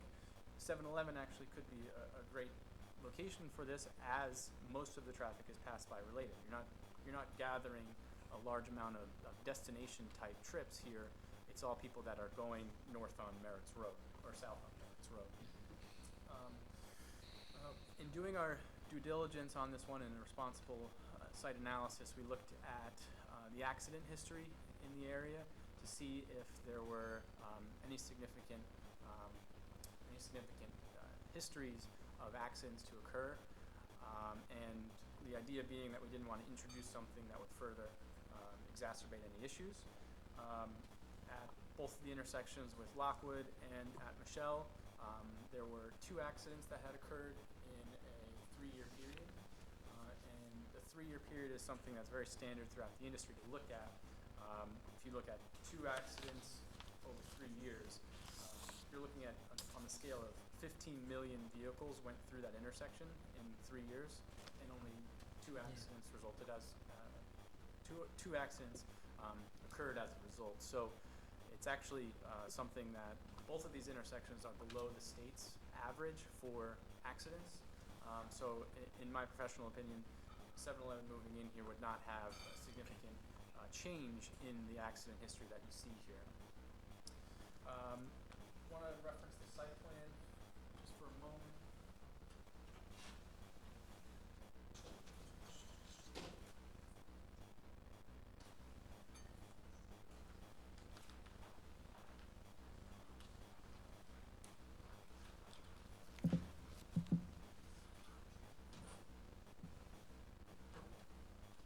Just pull up the site plan for just a brief moment because the application is a compliant site plan. We're not asking for any bulk relief. The site currently has driveways on 3 of the 4 site frontages. There's no access that's being proposed to Hart, the street to the east that has residential uses on the opposite side. There is a driveway currently on Michelle that would be removed. There are 3 driveways on Merritt's Road that would be reduced to 2, and the 1 driveway that currently exists on Lockwood would be relocated further to the east. This consolidation of driveways is a design methodology that's recognized by any municipality, any DOT, any county DPW as being a great design practice in removing potential conflicting maneuvers. So we think that that's a great point with this application, really cleaning up what's at that corner right now. There are 19 parking spaces. There's no parking variance being requested. That's something that's commonly requested in front of this board, but not tonight. I think that the site layout actually is very conducive for a use like this. There are 26-foot wide drive aisles, which is slightly oversized. That helps with convenience, getting vehicles in and out of the parking spaces, helps with deliveries. Speaking of deliveries, you also have an exclusive loading zone, which is somewhat unusual for some 7-Elevens. Mr. Chaplin mentioned the grandfathered era of 7-Elevens on the island. The site that's further to the north on Merritt's at Conklin, there's a 7-Eleven there that does not have a loading zone. What you have here is the benefit of an exclusive loading zone. Should there be a delivery that occurs, there's a space that's completely out of the way from any of the vehicles that are customers at the site. So that's a great thing with this application as well. And the last thing I wanted to talk about was just the 24-hour use. This 7-Eleven's commonly 24-hour use, and it's anecdotally it's for a number of reasons. There's the third shift of workers. There could be emergency responders working overnight. They need to get their cup of coffee to wake them up somewhere. 7-Eleven is one of those places. Also for emergencies, should you ever have a sick child in the middle of the night, you need cough medicine, 7-Eleven will always be open for that type of thing to occur. There are reduced traffic volumes overnight. However, there is still a need for the store to be open. So we think that even though the overnight traffic that's generated by the site is substantially lower than the daytime, there still is a need for the store to be open. So with that, I'd be happy to answer any questions or anything that. Any other questions? No. Thank you so much. Thank you. Thanks, Patty.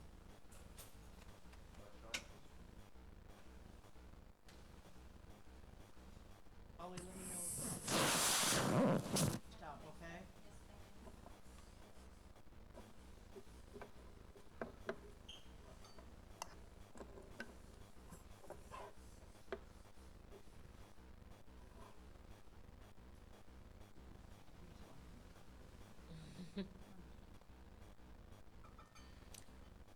Go to 7-Eleven.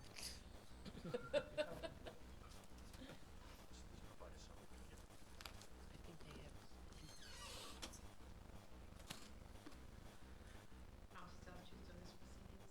I do.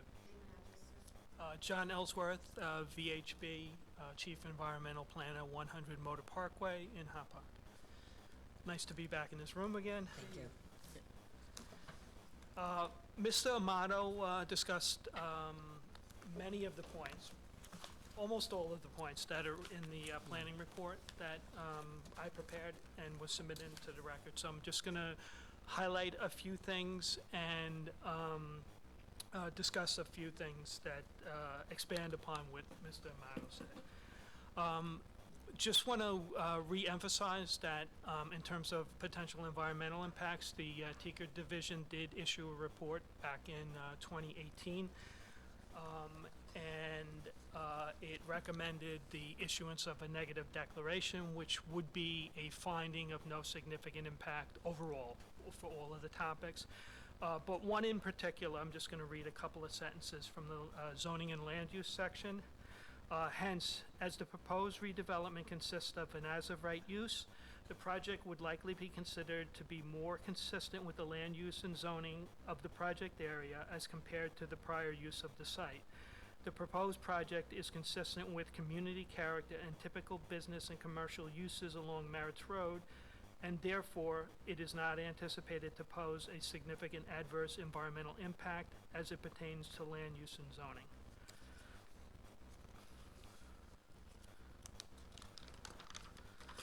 In the planning report, we go through, in addition to the site, the consistency analysis with site design standard for the overnight use, which is why this matter is before this board. We went through the whole list of the design standards. So I just wanted to point that out. And we also did a consistency analysis with the variance criteria, which Mr. Amato discussed earlier. I just want to discuss a couple of them and expand upon a little bit upon what Mr. Amato said. For the question of whether it's a substantial variance, Mr. Amato touched upon it, but there really is no specific standard for hours of operation, and it's if it does require a variance, it's not like any variance I've ever seen before, where if somebody comes in for a setback variance and the setback, required setback is 10 feet and they're asking for a 9-foot setback, this board might be inclined to consider that to be not a substantial variance. And if somebody has required parking, that's 100 spaces, and they asked to provide 25 spaces, that might be considered substantial. In this case, there's nothing you can really compare it to, because it doesn't say, and again, Mr. Amato pointed out, it can't say this, but if it did say something like businesses are allowed to be open between 6 a.m. and 11 p.m., and you're looking at a 24-hour operation, you have something to compare it to. There's nothing like that in the code. With regard to the variance criteria, again, whether the hardship is self-created, I would respectfully submit, as Mr. Amato pointed out before, that it's not self-created because there is no standard in the code that says you're not allowed to have a 24-hour operation. So there's no currently no specific prohibition against 24-hour uses. And with regard to the standard for minimum variance, again, there's nothing in the code, so you can't say numerically, quantitatively, how big or small the variance is. And the last thing I would point out is the planning report. Mr. Amato pointed out other facilities in the area that have extended hours of operation, including 24-hour operations and other facilities that go past midnight. This report discusses them, and it includes 3 in Farmingdale, 2 in Hicksville, 1 in Bethpage, and 9 in Massapequa, and it includes 24-hour uses, mostly 7-Elevens, but there are a few, including a Luke Oil facility on Broadway in Massapequa and a mobile Bola facility on Merrick Road in Massapequa.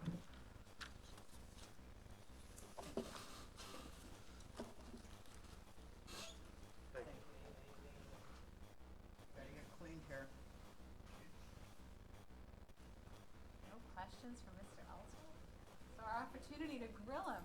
I know. He's an alum. We've missed it.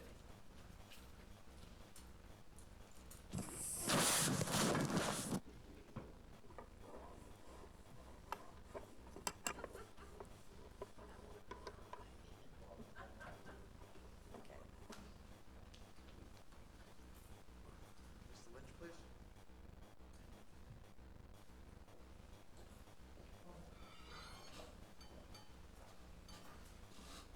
Good evening, Madam Chair.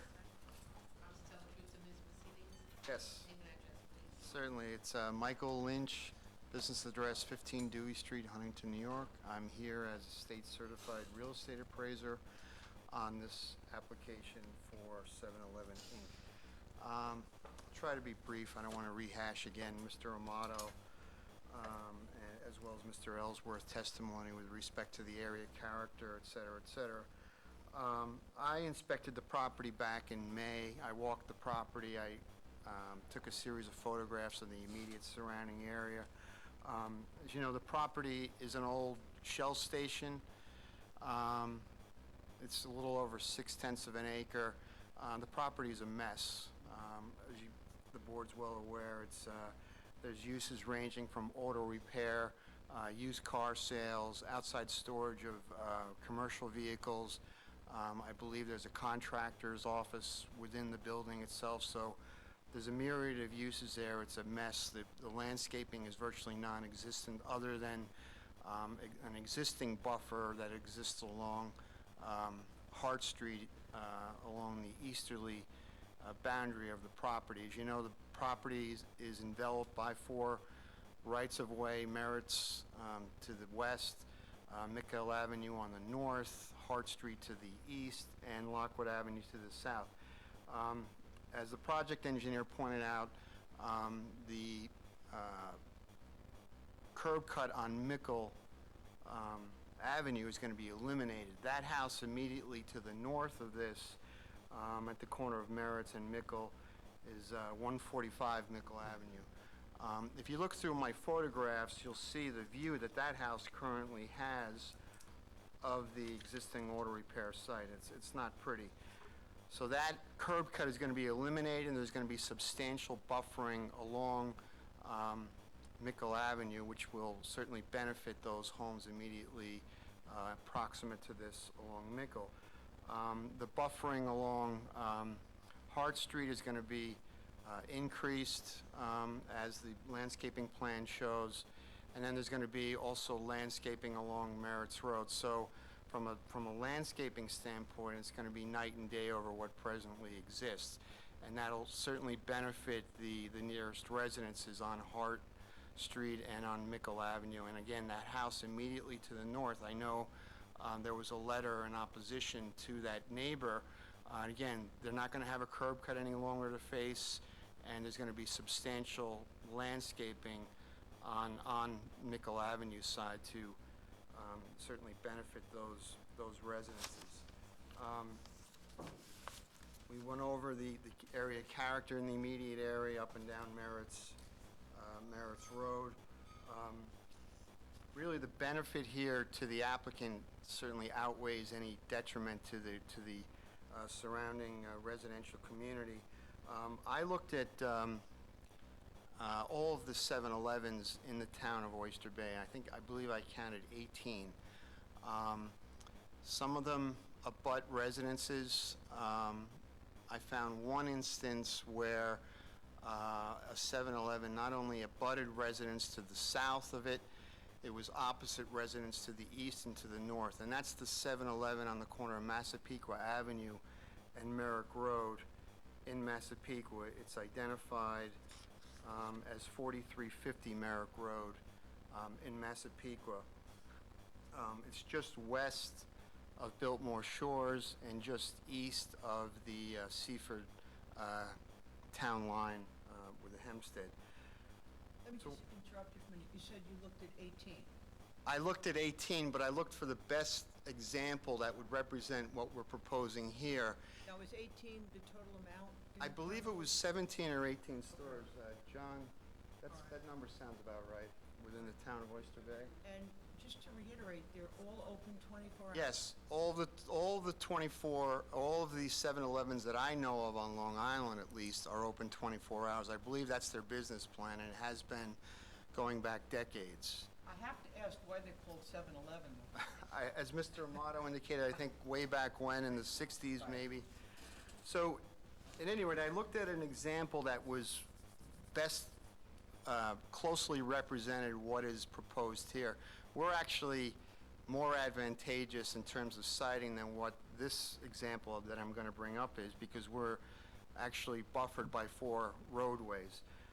However, this example at 4350 Merrick Road backs to residences on Massapequa Avenue and is opposite residences on the north side of Merrick Road, and is opposite residences to the east, on the east side of Massapequa Avenue. I'm familiar with that area as well, as I'm sure Ms. Schmidt is. Yeah, it's a very nice area. And abutting to the west is a small strip center with a restaurant, a small restaurant. So I looked at property values within 1/8 mile radius of that, excluding any waterfront or canal front type properties and excluding areas within the Biltmore Shores, which is a different market. And I looked at the price per square foot of homes within the immediate 1/8 radius of that 7-Eleven over the past 20 years. And what I came up with was a median square foot price over the last 20 years of $271 a square foot.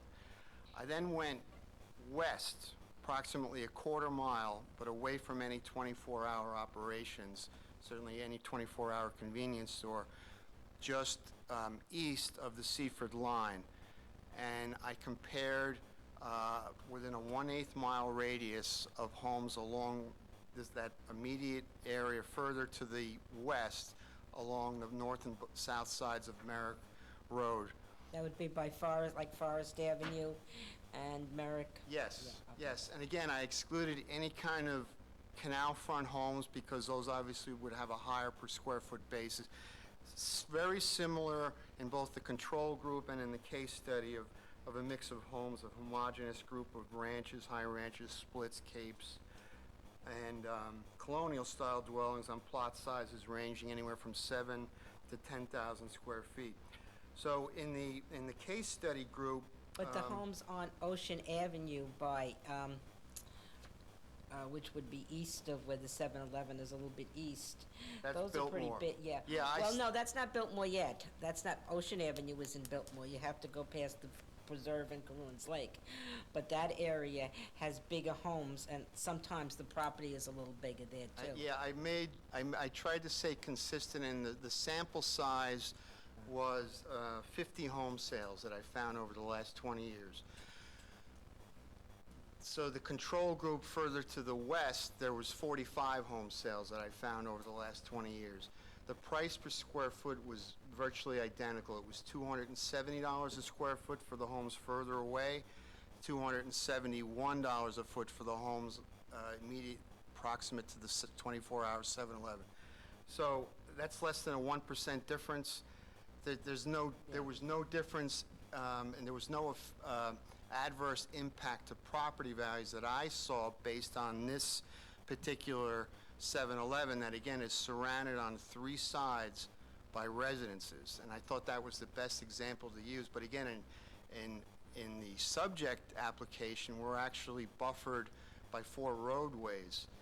And as I said, the landscaping plan for the most impacted homes immediately on the north side of Mickle Avenue, we're going to have that curb cut removed, and it's going to be substantial landscaping, et cetera. So again, based on what presently exists there and considering really the net effect of adding 24-hour operation to an otherwise legally permitted use, I don't see any detriment to the neighborhood, and I only see a benefit to the applicant. So should this be approved, I don't see, again, any adverse impact to property values or to nearby character. Thank you. Thank you.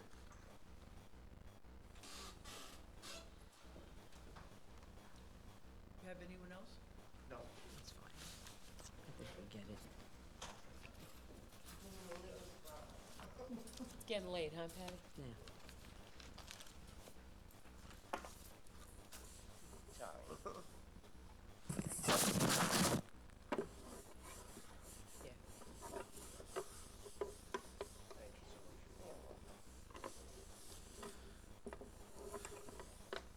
I'd like to thank the board. You can probably go. I think That's I it. don't think there'll be anyone else. No. I'd like to thank the board, Madam Chairwoman, for your time and attention this evening. I know it was a bit of a long presentation, and for your indulgence with all the different turns. Well, you put together quite a presentation, and we appreciate all your efforts. Yes, yeah. We have to do our research to see what before us, what we can or cannot do. Sure. But I Yeah, think. and we're more than happy if you want us to communicate through council, if we need to discuss it any further. We'll discuss it first. We'll read several of us are attorneys on the board as well as Oh, great, Dawn. okay. We'll, read the case law and we'll, see what we gotta do. Understood. Okay, thank you. And be safe Thank getting you. home, Safe huh? getting home. Be You too. safe and have a too. good evening. Thank you Okay, so you much. too. You Thank too. you. Thank you, good night. You wanna take a little break? Yes.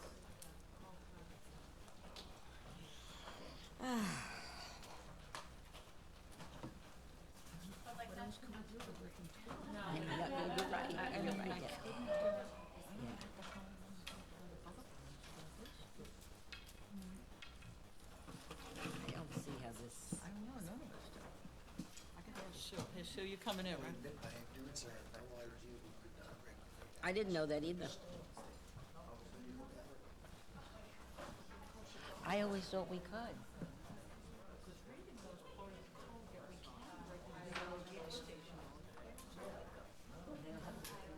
John, it was really good to see you. State Liquor Authority.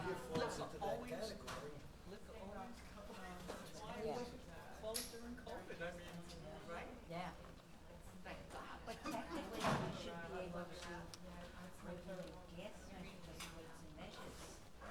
We can regulate, Yes, I mean, gas. yes, no, but I mean, we should, I mean,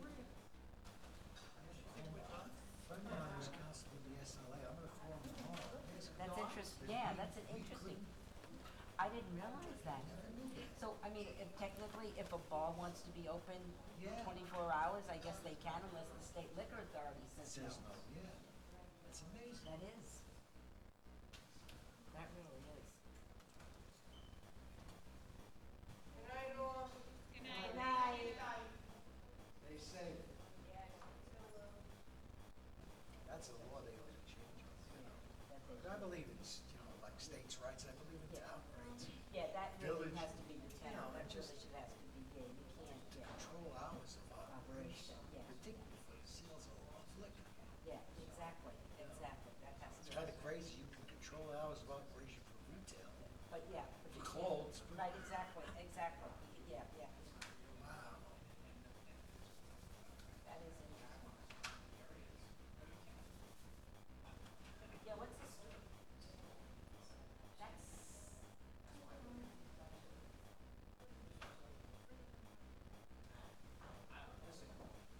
I mean, there are 24-hour diners.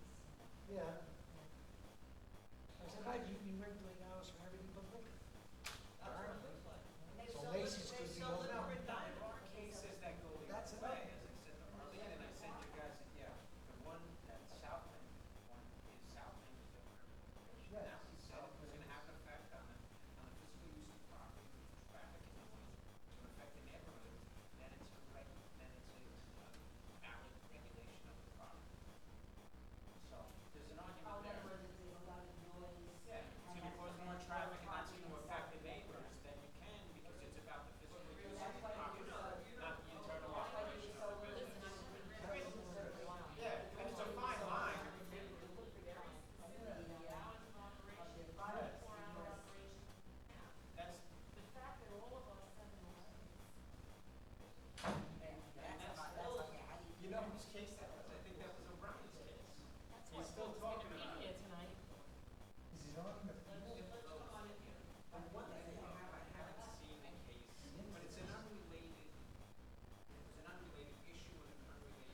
He's watching right now.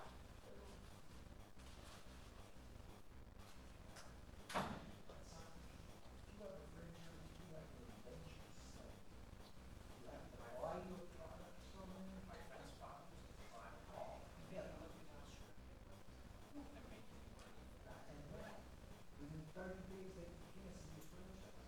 For no reason, no just cause. Because I put in legislation, they're correcting all that, and they said, attorneys on Texas. You have to see these guys, when they, the first time they came to you guys. And tallest guy, mine that are out there, well spoken, right? And he says to the other two guys, I'd like to talk to your son in the world alone. So they walked out. This, you know how you handle this in Texas? I said, no, I didn't handle this in Texas. You use a gun, yeah, right. No, son. Don't use a gun, use a checkbook. Doesn't matter. Oh, that's a good answer. Yeah. He said, oh yeah, I'm serious. So tell me what the price is. I said, you're kidding me. He's like, oh, yeah. Maybe that's how you do it in Texas. You don't do that anywhere. What year was that? That was about 1984 or 5. And they got everybody. They did not want to search under any circumstance. The only reason I did it was because a couple of the franchise people who owned 7-Elevens came to me trading. We can't make a buck, and they can cancel us tomorrow if they want. That's hard. Yeah. I don't think any of it's changed. That was South Lake. Yeah. But I'll never forget that guy. Oh, that's funny. Whatever, he was a gunner, he was a checkbook. We should add a few more laws. Yeah, I know. As it is, I can't keep away. I needed one so bad. I had the worst day today. What happened? I just had a bad day. You're right, we should. Yeah. What happened? Just everything went wrong. No, it's Stupid funny, I was things, seriously things that thinking, aggravate. Stupid stuff.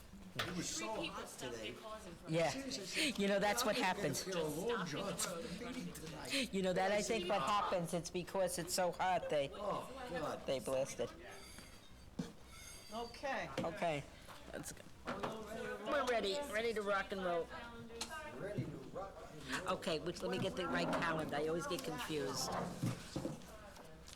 So you know what's curious is, before we go to, what are we gonna base our decision on? Yeah, right. Seriously, I don't know how we're gonna word it. This is, Yeah, we're still live. Okay, we'll vote on calendar from 2 weeks ago, all right? okay, 6:25. If we don't Right. get frostbite in the meantime. Yeah, the one that starts Appeal 98-636, right? 25, right? 98,636. Right, All right. okay, here we go. Rita, go. Okay. This is gonna be, recall number 1, appeal number 98-636. This was an amendment for parent-child. Yeah, the son is going to be there instead of, I think the mom passed away. Yep. Appears all right. Go to the sun. That was fine. So that's gonna be Arlene and Lois. Sure? Everybody in favor, say Aye. aye. Aye. Anybody opposed? Ayes have it, so moved. Recall number 2, appeal number 86-613. This is also a parent-child. That was fine. He has 3 children. 3 children only live upstairs, right? Yeah. That's that one, yeah. Okay. All right, that's gonna be Lois, Lois I'll second and it. Lou. Okay. All in favor? Aye. Say aye, all opposed, no, Okay. so moved. Recall number 3, appeal number 07515, Susan McCabe. This is an amendment. I have a Yeah. note here to shed in the driveway an ex-husband. I don't know why I have that there. An ex-husband? Ex-husband did the work. Oh, that's Ah. what it was. Her ex-husband did the work on it. Oh, that's the kitchen, you know, off the, yeah. It's very, very low Okay. de minimis. Yeah. It's gonna be Lou and myself. Okay. All in favor, say Aye. aye. Any opposed? Aye. Ayes have it, so moved. Hearing number 1, appeal number 20-183. He said we could condition it not to be further Right. Opposed? And that would be fine. Other than that, it's in Yeah. contract, that's, yeah, so I would condition it. That's gonna, I'll move it, and Rebecca, you'll second it. All in favor, say aye. Aye. Opposed? Aye. The ayes have it, so moved. Hearing number 2, appeal number 20-184. It's a substandard lot, they're proposing a rear deck and shed and air conditioning. We had no. No problem with There's that, really no right? problem there. Rebecca, would you like to move this? I sure would. Rebecca will move it, Arlene will second it, all in favor say Aye. aye. Any opposed, ayes have it, so moved. Hearing number 3, appeal number 20-185. This is a 60 by 100 lot in an R110 zone. Corner lot, they're proposing a two-story and a deck, it's 8 feet off the ground. Yeah. I think that's probably standard on a lot of. Yeah, I think that is in that. That's gonna be Arlene and Lois, all in favor say aye. Aye. Any opposed, ayes have it, so moved. Hearing number 4, appeal number 20-186. Again, a second-story deck, I know Lois, you will buy there. Yes. I don't think there's a problem with it. No, there's not. Okay. All right, that's gonna be Lois and Lou. All in favor, say aye. Aye. Any opposed? Ayes have it, so moved. Hearing number 5. Existing one-story, there was a prior variance. I'm sorry, I didn't get that far. I interrupted because I'm, 20-187, and it's Richard Rapp. New home construction, number 5. yeah. All right, there was some opposition on this with regard to the front setback. Single-family colonial. I know that, but it wasn't set back that far. It wasn't set that forward in that prior decision. I think maybe we should ask the applicant if he could move it up a little bit. Yeah, I Alright, think move that'd it be good. back. Yeah, I think that'd be good. Lois, you agree? Yeah, I do. I do think. A lot of people wrote in about. Wrote in, the they're setback, concerned just about that. front Yeah, setback. yeah, I think so. So Susan, would you contact the attorney? Yes. And have him address that? Yeah. I think that's a good idea. Okay. So that's on So reserve. we'll put it on reserve, okay. Just the front setback, everything else, is the way it was. Hearing number 6, appeal number 20-188. Property was Existing sold, the money's in one-story, escrow. There were 3 consents with the abutting. Yeah, I think that's all right. All right, Lois and Lou? Sure. Aye. All in favor, say Aye. aye. Any opposed, ayes have it, so moved. Hearing number 7, appeal number 20-189. Yeah, there was a shed, there were 2 consents, there was one objection, as I recall, to where he put the playground. He evidently said he was gonna put it in the other place. Quite frankly, I think he was better to put it, close, away from the main street. I don't see that as a problem. All right, so that's Lou and myself. All in favor, say Aye. Any opposed, ayes have it, so moved. Hearing number 8, appeal number 20-190, Andrew Longar. 4 neighbors gave their consent. Consent, well screened, 6-foot height, not, there's no obstruction, I think. Yeah. Okay. 5 All right, that's consents. I'll move it, and Rebecca, will you second it?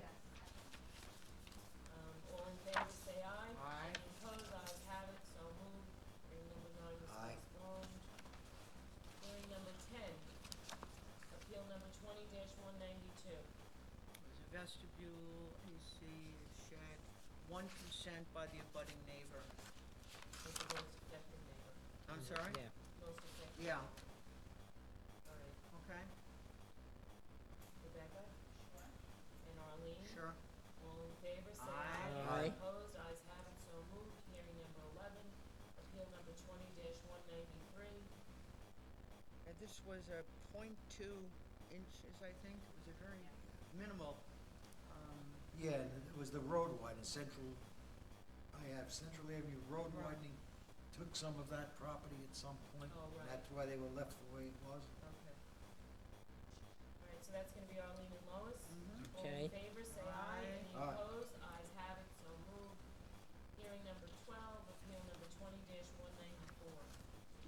proposed second story, they were going right over the first floor. Mm-hmm. It was screened, they had no garage, and they claimed they need storage.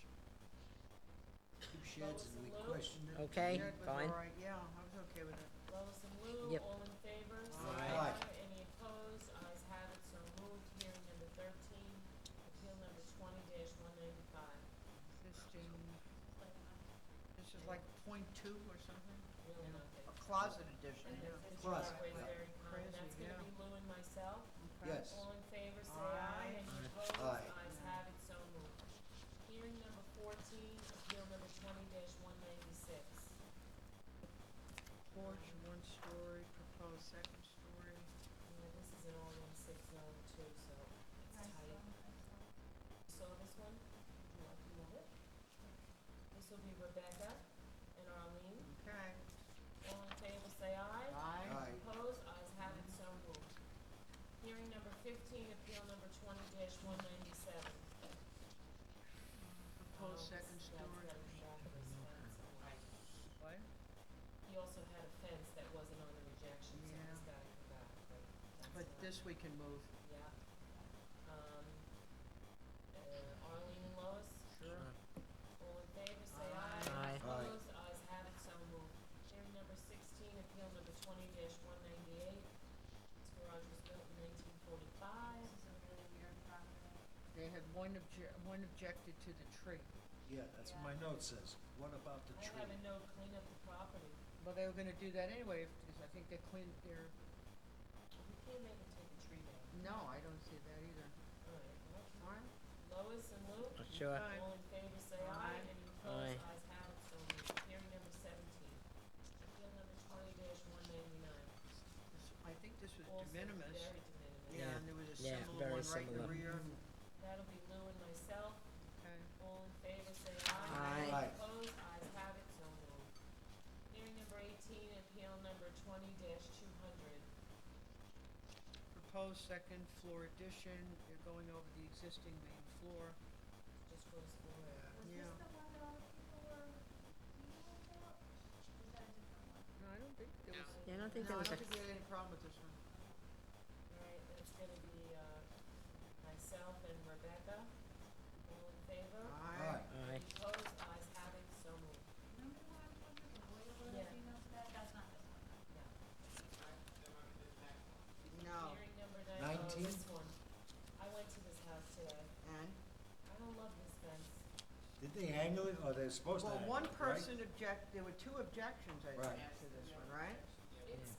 It's a lot of fence, and there are no other fences like this in this neighborhood. And this is the second one I've looked at in Syosset like that, and they really asking for a lot of fence. And, he's got a cellar entrance I don't like facing the that. side yard with a funky rail around it. I don't know what he's doing now. I took a picture. You guys wanna see it? Susan, did they agree to angle the fence, or? Okay, that's, I this don't is think the, so. that's the cellar entrance right there. Oh, so he wants to put the And this fence. is a long, Yeah, that's a lot of fence. that's a lot of fence. 6 See? feet. That's a lot of fence. That's a That's a lot of tremendous amount of fence. fence. This is his, this is his house. Was This anybody? right here I don't think is any- the cellar entrance that's got a railing around it. This is his fence now, which I could understand him coming out A little bit, this yeah. way to and then it wouldn't be taking up this whole sidewalk. I Yeah. think he's looking for the whole, yeah. you wanna see it? Yeah, I didn't want that. Yeah, I don't like it either. So, Well, we had concerns because we talked about angling the fence. Yeah, we discussed it, and then Rita went back to look at it. We Right. had two. That's what- yeah. Did we have any consent on that? Yeah, we have one consent, But that one didn't live next door. I don't know. I don't know. Let me just look would you at guys like to read the correspondence? What was it, just, yeah, if you Okay, Yeah. so could he's tell not us. bringing it just to don't- the corner. He's going to the front of his Thank you. house. Was this the couple? That was somebody else. I don't remember who they. Oh, no, I remember what you're talking about. There was a couple. I don't, That's not this one. I don't think it is. I think so. It's really hard not owning the same thing. It is. I was just thinking that. It is. What? So I know Oh, really? This was the one with the couple? Oh, you see, he wants to put a Oh, gate here too. I remember. This is a Okay. concern, look. Yeah. This is the cellar entrance right here, and this is where he wants to put a gate. So he's not coming all the way to the corner, which is good. I don't know. What? Yes, I saw, yeah, We I know can't that do one, yeah. anything about that cellar entrance, because that's not. Thank you. No, it's there. Yeah. But I, yeah, I But how they remember actually now. angle that fence, It is you hard know? when you don't, not voting the same night, you really, Susan, they actually angled it, or talked about angling it, agreed on it? I don't have that. No? No, somebody else? No, that was the one with the playground. Right. Okay. So he This- wants to come up to the front of his house, so he'd be coming up to right here. So he's not enclosing this corner. Yeah, let's see. We made it a One point to three talk doors about away, angling, yeah, and I don't see why probably. they want. Yeah, see, that's the cellar entrance, that's the gate. He's not coming up to the corner, which is good. Right. This doesn't impact anyone's driveway. So maybe you wouldn't even have to angle it when you talk about it. No, he doesn't have to angle it. Okay. Yeah, the one objection though, she lives right next door, Yeah, their driveway's on the other side. so that's not affecting it. No. Her concern is to get to her home, you have to make a left turn, because there's a lot of children. Well, You have to what we be careful. could do is we can make him move this fence in a couple of feet. All on right. the side. We can make him move it in about 2 or 3 feet. At least. Yeah, so let's condition it upon that, why not? So, let's condition it that this side right here, he's got it right on the property line. Down the southerly, Let him move it in like 3 feet. 3 feet. 3 feet on the sidewalk? Yep. Is this your copy? It is, but you can take it, I don't know. Yeah, I think that would solve the problem. Yeah. All right, so, Conditional fence, All right, 40 feet in from sidewalk on southerly line. there we go. And I'll move it. Rebecca, will you second it? Okay, all in favor, say aye. Aye. Any opposed? The ayes have it, so moved.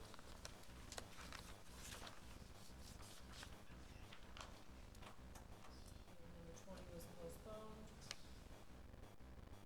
this water company. Hearing appealed- number 21, appeal number 20-203, All right. the American One second, let Water. me get to you guys. Sorry. 203.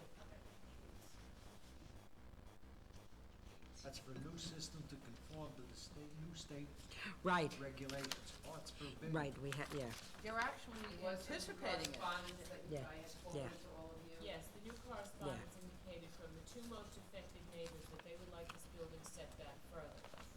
I think that is a burden to the entire district, yeah. just because they don't wanna see it. It's costing them millions now to do this, it's gonna Right. cost them thousands more to move it back, so And- I'm yeah. not. And I don't know And that this that was would- there before they were. What they propose to do is to do it as the other fast as thing. possible I to mean, conform. it's not even talking about flat No, that's like blocks. 150 Build foot retaining setback. walls to push this Yeah, no, I don't, Right? yeah, I mean, it's I a think that setback This is is something you have to 150 do. feet now. It's Yeah. a public, I don't know how much further back you would really want to go. it's a public necessity, they're gonna comply with Yeah. the New York State, the new rules. Yeah.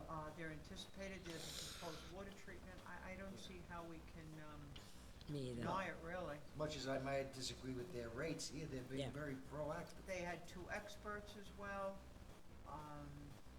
and I believe the Civic Civic was in favor of it. 2 Yes. civics were in favor of it, I believe. Right, I mean, yeah. All right, so Arlene and Lois? Sure. All in favor, say Aye. aye. Aye. Any opposed? Ayes have it, so moved.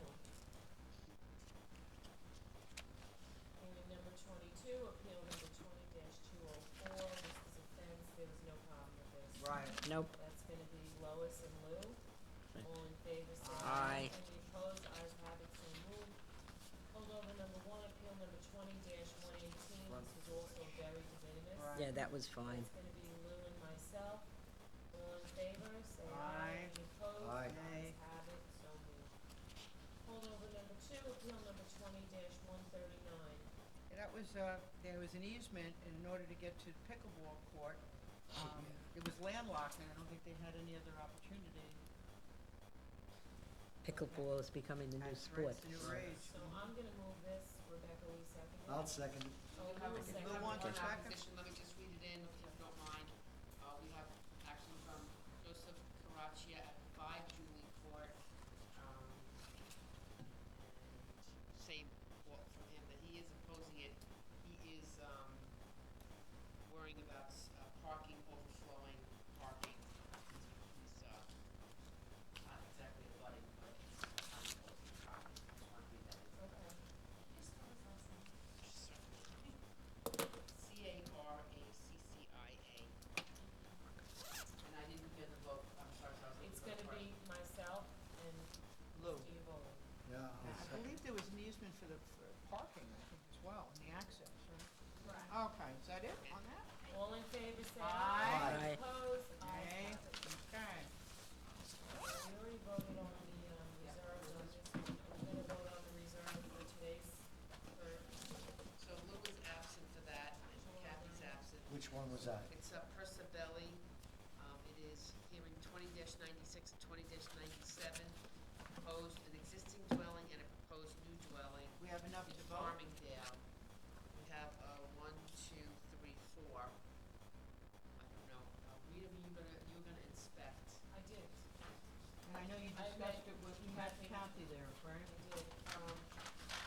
I did. I think it's a good application.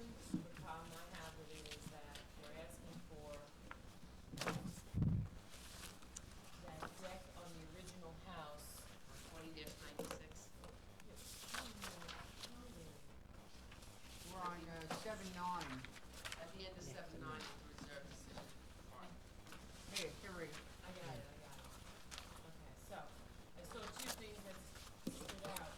On the original house, the dwelling to be maintained, they're looking for the rear deck with steps to grade. Quite frankly, that's 2-family, because there's no other way to get up to that 2nd story unless there's a way through the house, which I didn't get in. Those steps have to be removed. They can keep the deck, Okay, that's good. but the steps gotta go.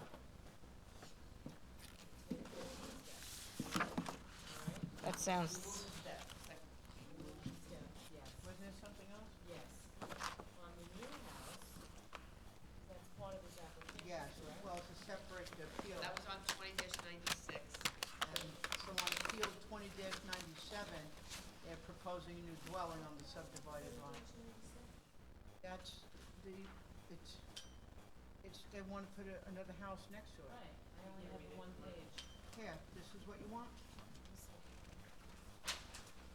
Yes. So, on the new home, they're asking for a cellar entrance. And see, this board has a problem with cellar entrances, and when we can deny them, let's Right, deny I it. think we should. I think so And too. we're already subdividing the lot. Already and- subdividing. And it's a new build, it's not like it's existing. Right. That's what I'm right. saying, Yeah. it's something new. So those are the only 2 concerns I have. Remove cellar entrance. On the new house, that's on hearing On number 12. 2097. Appeal number 20-97. And And then, who's, sorry, and who's moving this? that's gonna be Arlene and Lois. Okay. Okay, hold on, so both of them, correct? Yep. All in favor? Aye. Aye. Any opposed? Let's move them up then. Thank you. Happy 2 weeks. Yep.